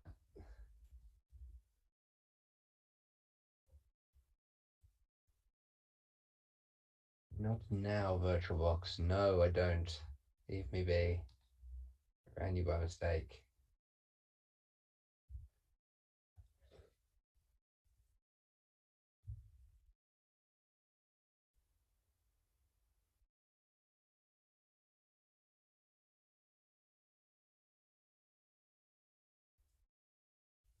Close. Right.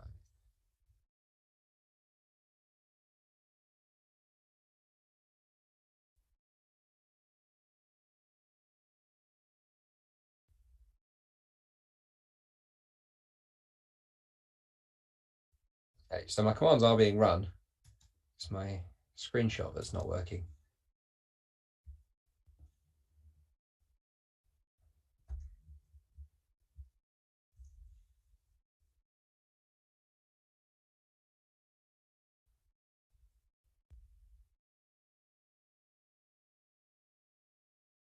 Really overwhelming this Mac today.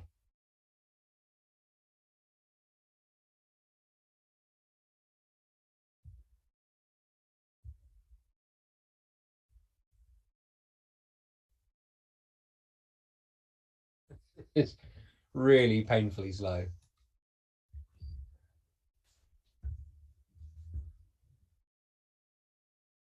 What's going on?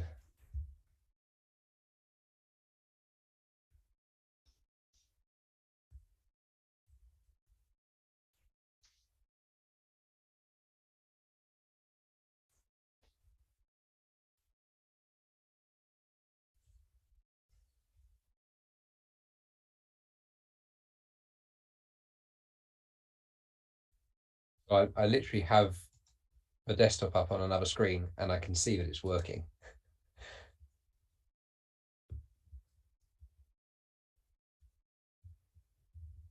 But it's showing me a different terminal.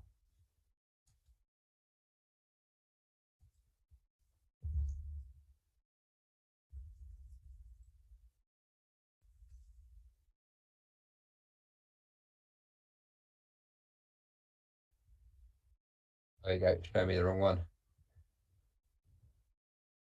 Anthony, now try. You closed the wrong one. Oh man. It's fine. We'll start again. Right, let's see if this works, but I have a feeling it's not going to. It's typed it. KP enter. Where is it? There it is. Let's see what happens when I capture a screenshot of this. So what I don't understand is when I went onto the desktop, that was the one in the foreground. Anyway, cross your fingers, everyone. Hooray! Okay, so there were two terminals open, but it wasn't showing the one in the foreground, which is quite confusing. Anyway, good news is we can now see it, so that's great. Let me close my remote desktop because it's just another thing taking up resources that apparently my Mac can't afford at the moment.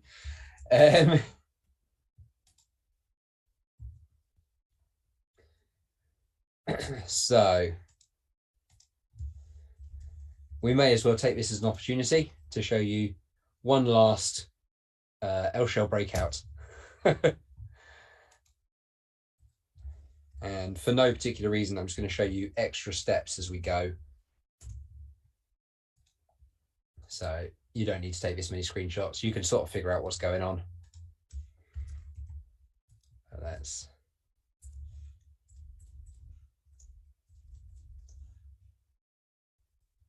refresh. And there we go. L-shell breakout success. I now need to start up a listener.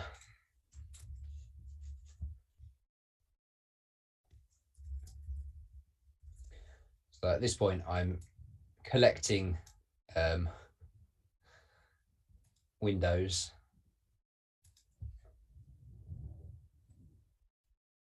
Top right.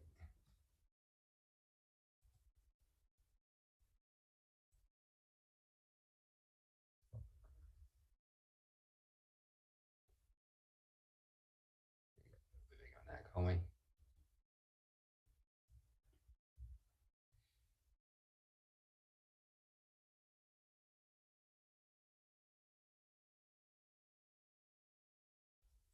Cool.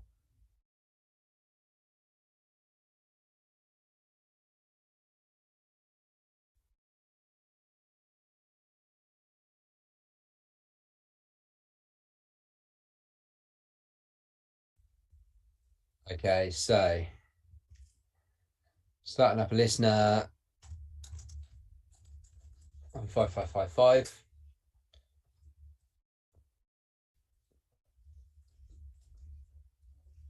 And you might imagine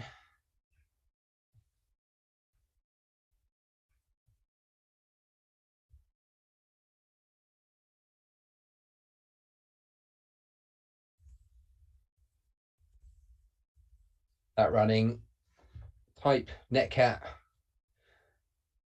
pointing it at me, and KP enter, but I should immediately get a connection back, but I don't, which is why we're quite glad that we've got screenshots, because we can actually see why that didn't work. And it turns out that this version of netcat is the one that doesn't have the -E option, which is a reasonably common security step. So instead, we're going to use one of any number of other shells. This doesn't stop us, it just slows us down. Since we already have one, I'm just going to retrieve my deserialization exploit shell, Perl shell that we used before. So that's retrieved it from me, and I can check get request was received. And then I can tell it to connect out to me. You are just as welcome to go and grab one off Pentest Monkey or whatever. But there we go. I'm now running as UID 1000 on that host. And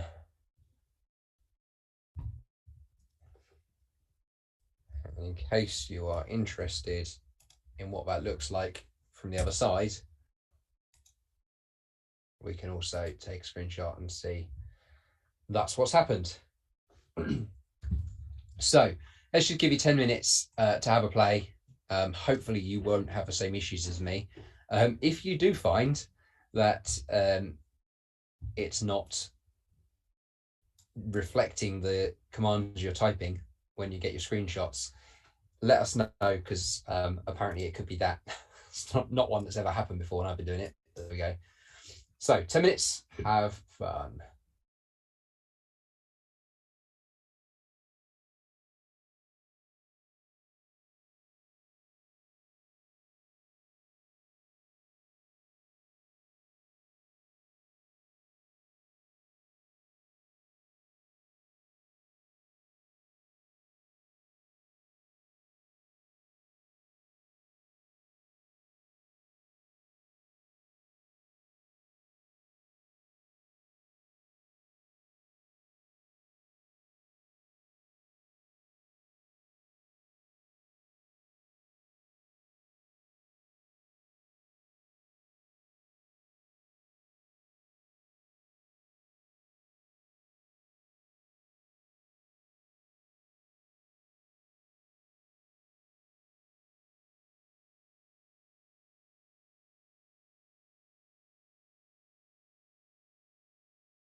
Okay. Any objections to us moving on?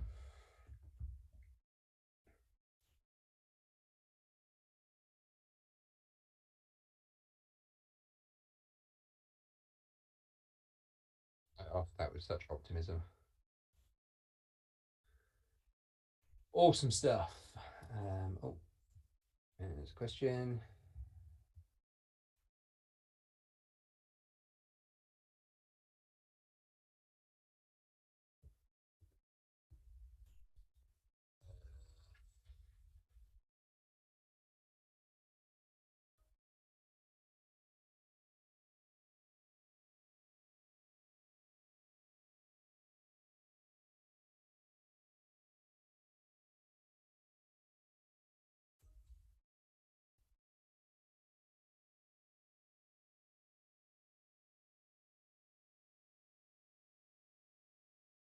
That's when we run a search here.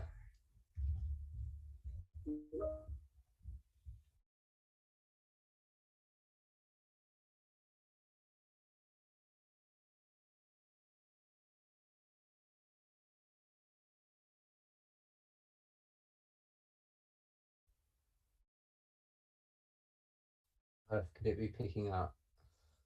Is it just because it contains the text?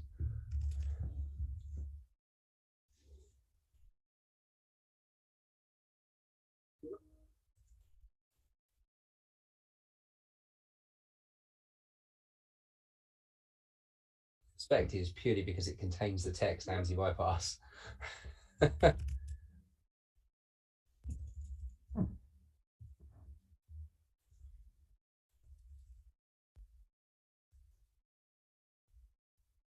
Hilarious. So, sorry, I'm talking to myself, and none of you have got any idea what I'm talking about. So, someone's noted that their antivirus has actually picked up this page as a virus, referencing PowerShell AMSI bypass as a Trojan.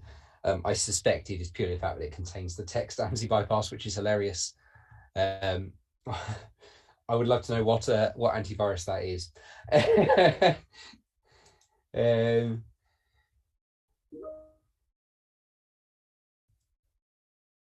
Really, I will avoid slandering them openly, just in case it's something else, but that's amusing.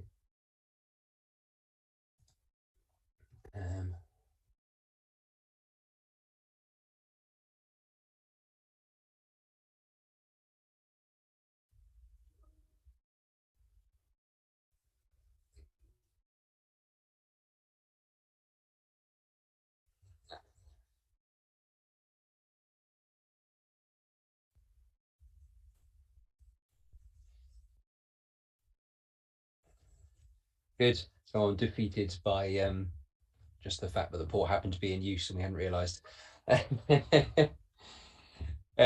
Okay, moving on, we're going to talk a bit about SSH pivoting and tunneling. So SSH, as I said, it's a shell, but it's so much more, and it can do some really, really cool stuff. So we can use it for port forwarding, and we've got dynamic, local, and reverse port forwarding, which are all subtly or not so subtly different. It's worth knowing that port forwarding can work even if your shell is marked as no login or false, or if for any other reason you can't get a shell. And I'm thinking at this point back to when we attempted to use SSH to connect to the Jenkins host and we were given a Git interactive error. If you just do attack N, then the SSH connection will be made, but no shell request will be sent. And that means that effectively the connection will just hold and you will never be kicked back off for not having access to a shell. So if all you want is a port forward and you don't need a shell, then you can still do that even when you can't get a shell. Also worth knowing about TACG, which allows you to make the forwarding, the port forward globally accessible. So effectively what would normally happen is your port forward would be a locally listening port, only listening on localhost, and it will be sent down the SSH tunnel to the host at the other end. But we can actually make the port accessible to other hosts so that they can effectively go through your host that has the SSH tunnel to reach the host at the other end.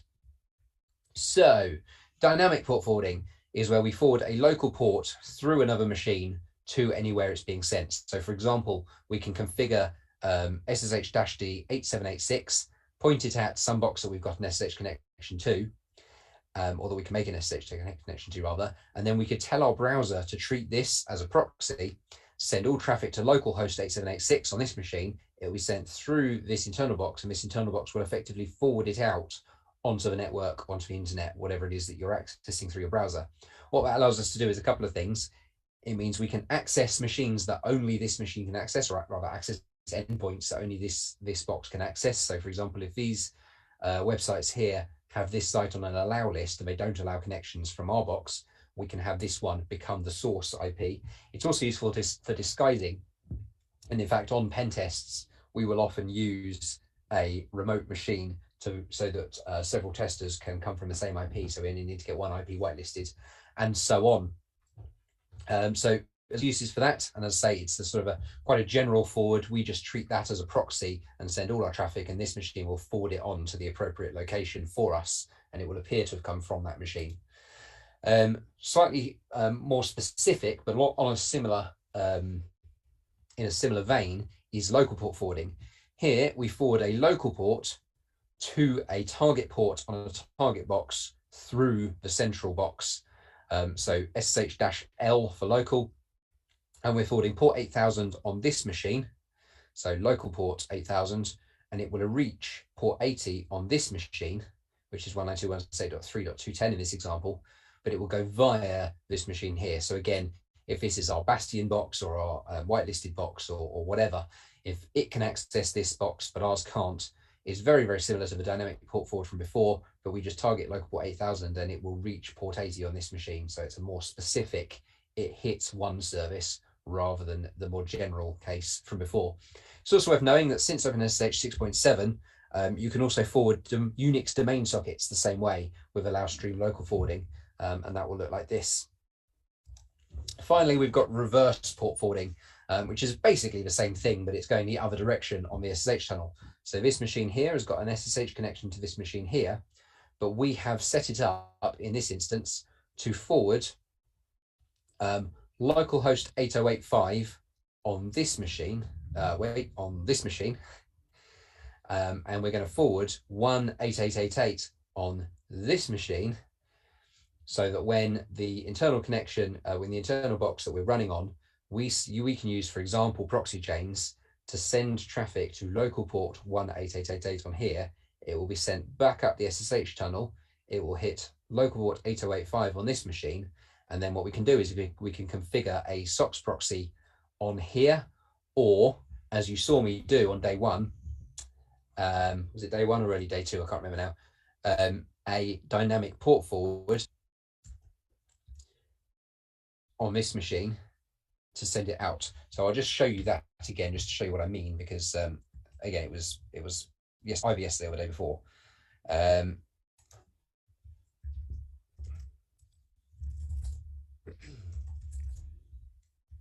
If I use this command here, what I'm doing is I'm setting up a dynamic port forward 9050 just to localhost. What that means is my Mac is now going to be listening on port 9050, and any traffic that it receives on 9050 will be sent out onto the network. We then combine that with a reverse port forward, which is going to make 9050 on the Kali host, as far as the Kali host is concerned, localhost on here, forward to 9050 on my Mac. So it's going to come back up the tunnel. So what's going to mean is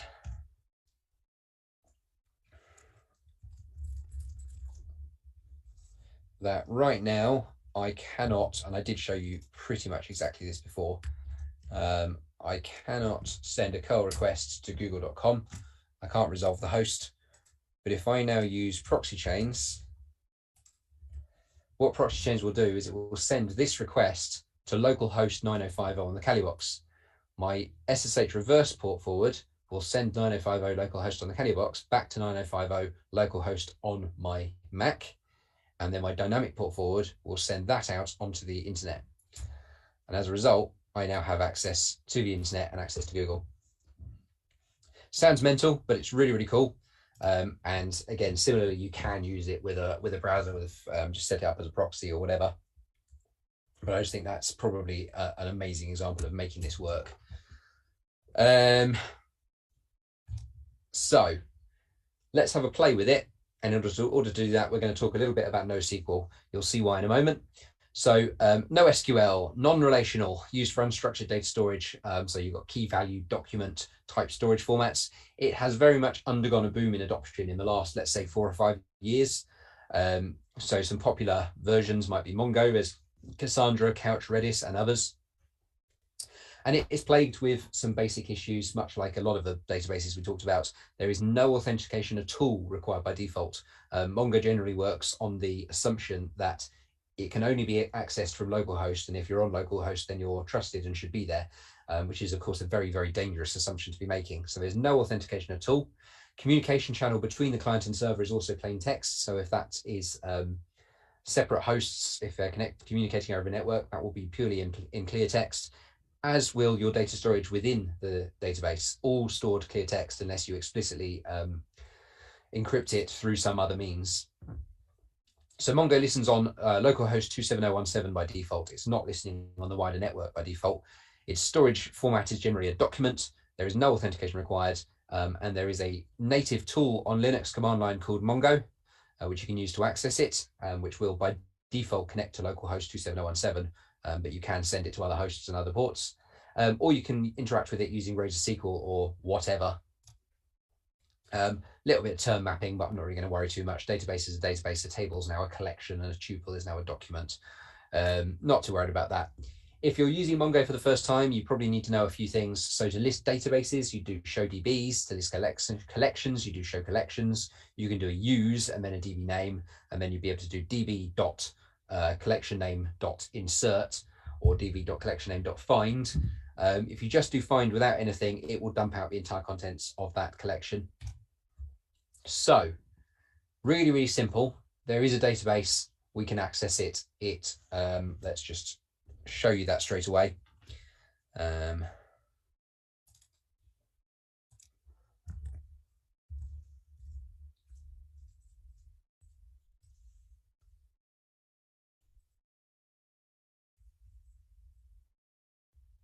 If we look at our old TCP results, there is no mention of Mongo, no 27017 on there. But if we connect back in, I'm going in as foo2 just because it's one line to write rather than two. And if we do a netstat LNTP, we'll discover that, so all of these ones that say 0000 means it's listening on all interfaces. Whereas this one here, for example, 127001, it is only listening on localhost. It's not listening elsewhere, which is why it doesn't show up when we do a port scan. But on localhost, we can directly interact with it. Just type Mongo and it will connect to localhost port 27017. No authentication at all. We can do a show DBs. We can use test. We can show collections. And we can do db.data.find, and we've got a flag there. Okay, so that part's really, really simple. What I want you to be able to do is to access that, number one, from your Kali machine over a tunnel, and number two, from your own machine through your Kali tunnel. So I'm going to give you 10 minutes to have a play and see if you can work that out. So number one, connect from your Kali machine. I mean, obviously demonstrate that you can connect from your from the Ubuntu machine. So just double check that you can do that. Then make sure you can connect from the Kali machine and then also connect from your own machine. I know it says bonus, but that in my mind is the main check. Have fun.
All right.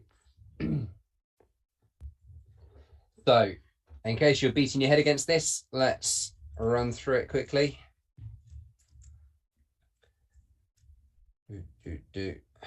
So,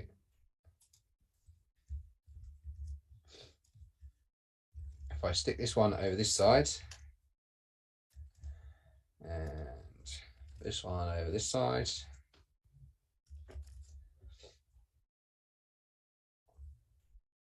I can start up this SSH session.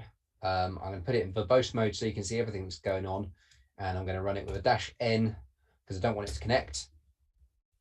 I don't want it to get a shell rather, and it will sit more or less like this for a while.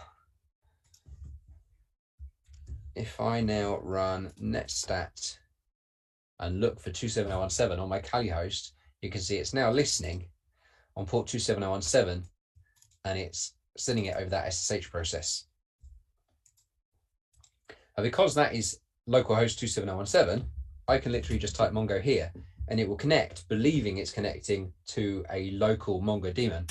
But what I know is happening is my connection to 27017 is received by SSH and is being forwarded to localhost 27017 on the remote host. So then, just to demonstrate it is definitely the same database, I can do show DBs, use test, db.data.find, and there you go. And that's all well and good, but we can go better than that. From my Mac,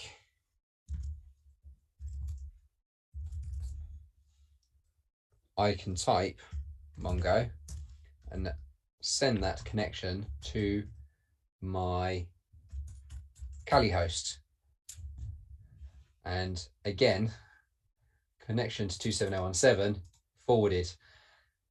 So I'm connecting to my Kali host, which is sending it down a tunnel to the Ubuntu host, and use test db.data.find. There you go. Oh, db.data.find. And we can go even better than that. I can now use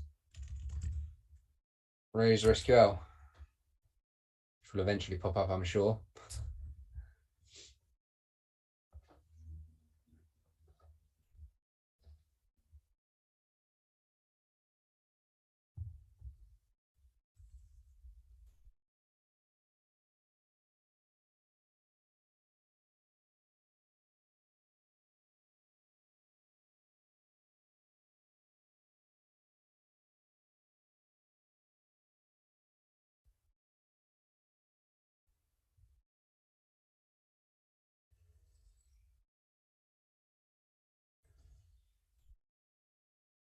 They click to connect.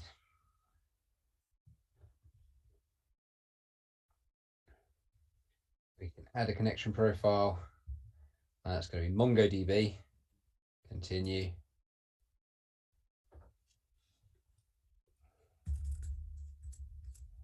Leave login and password blank.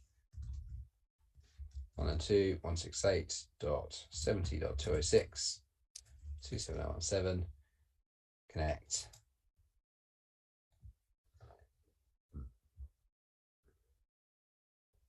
And under test,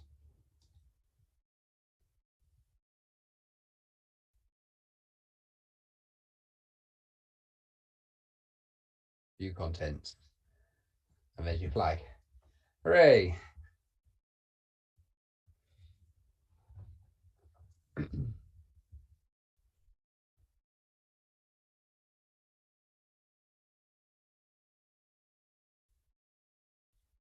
Delete those profiles before I exit.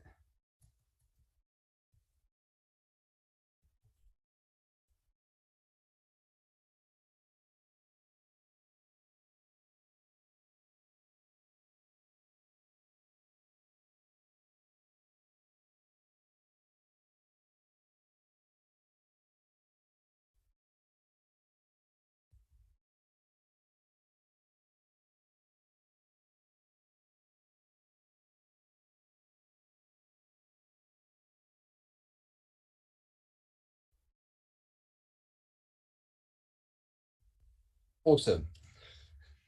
So, does anyone need any more time with that? Shall I put another 5 minutes up? Because I've basically just demoed it and gone.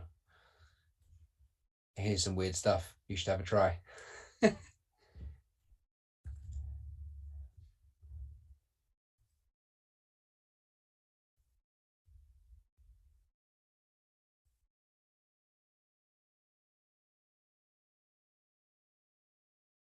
Before long, we'll be on to the moment you've all been waiting for.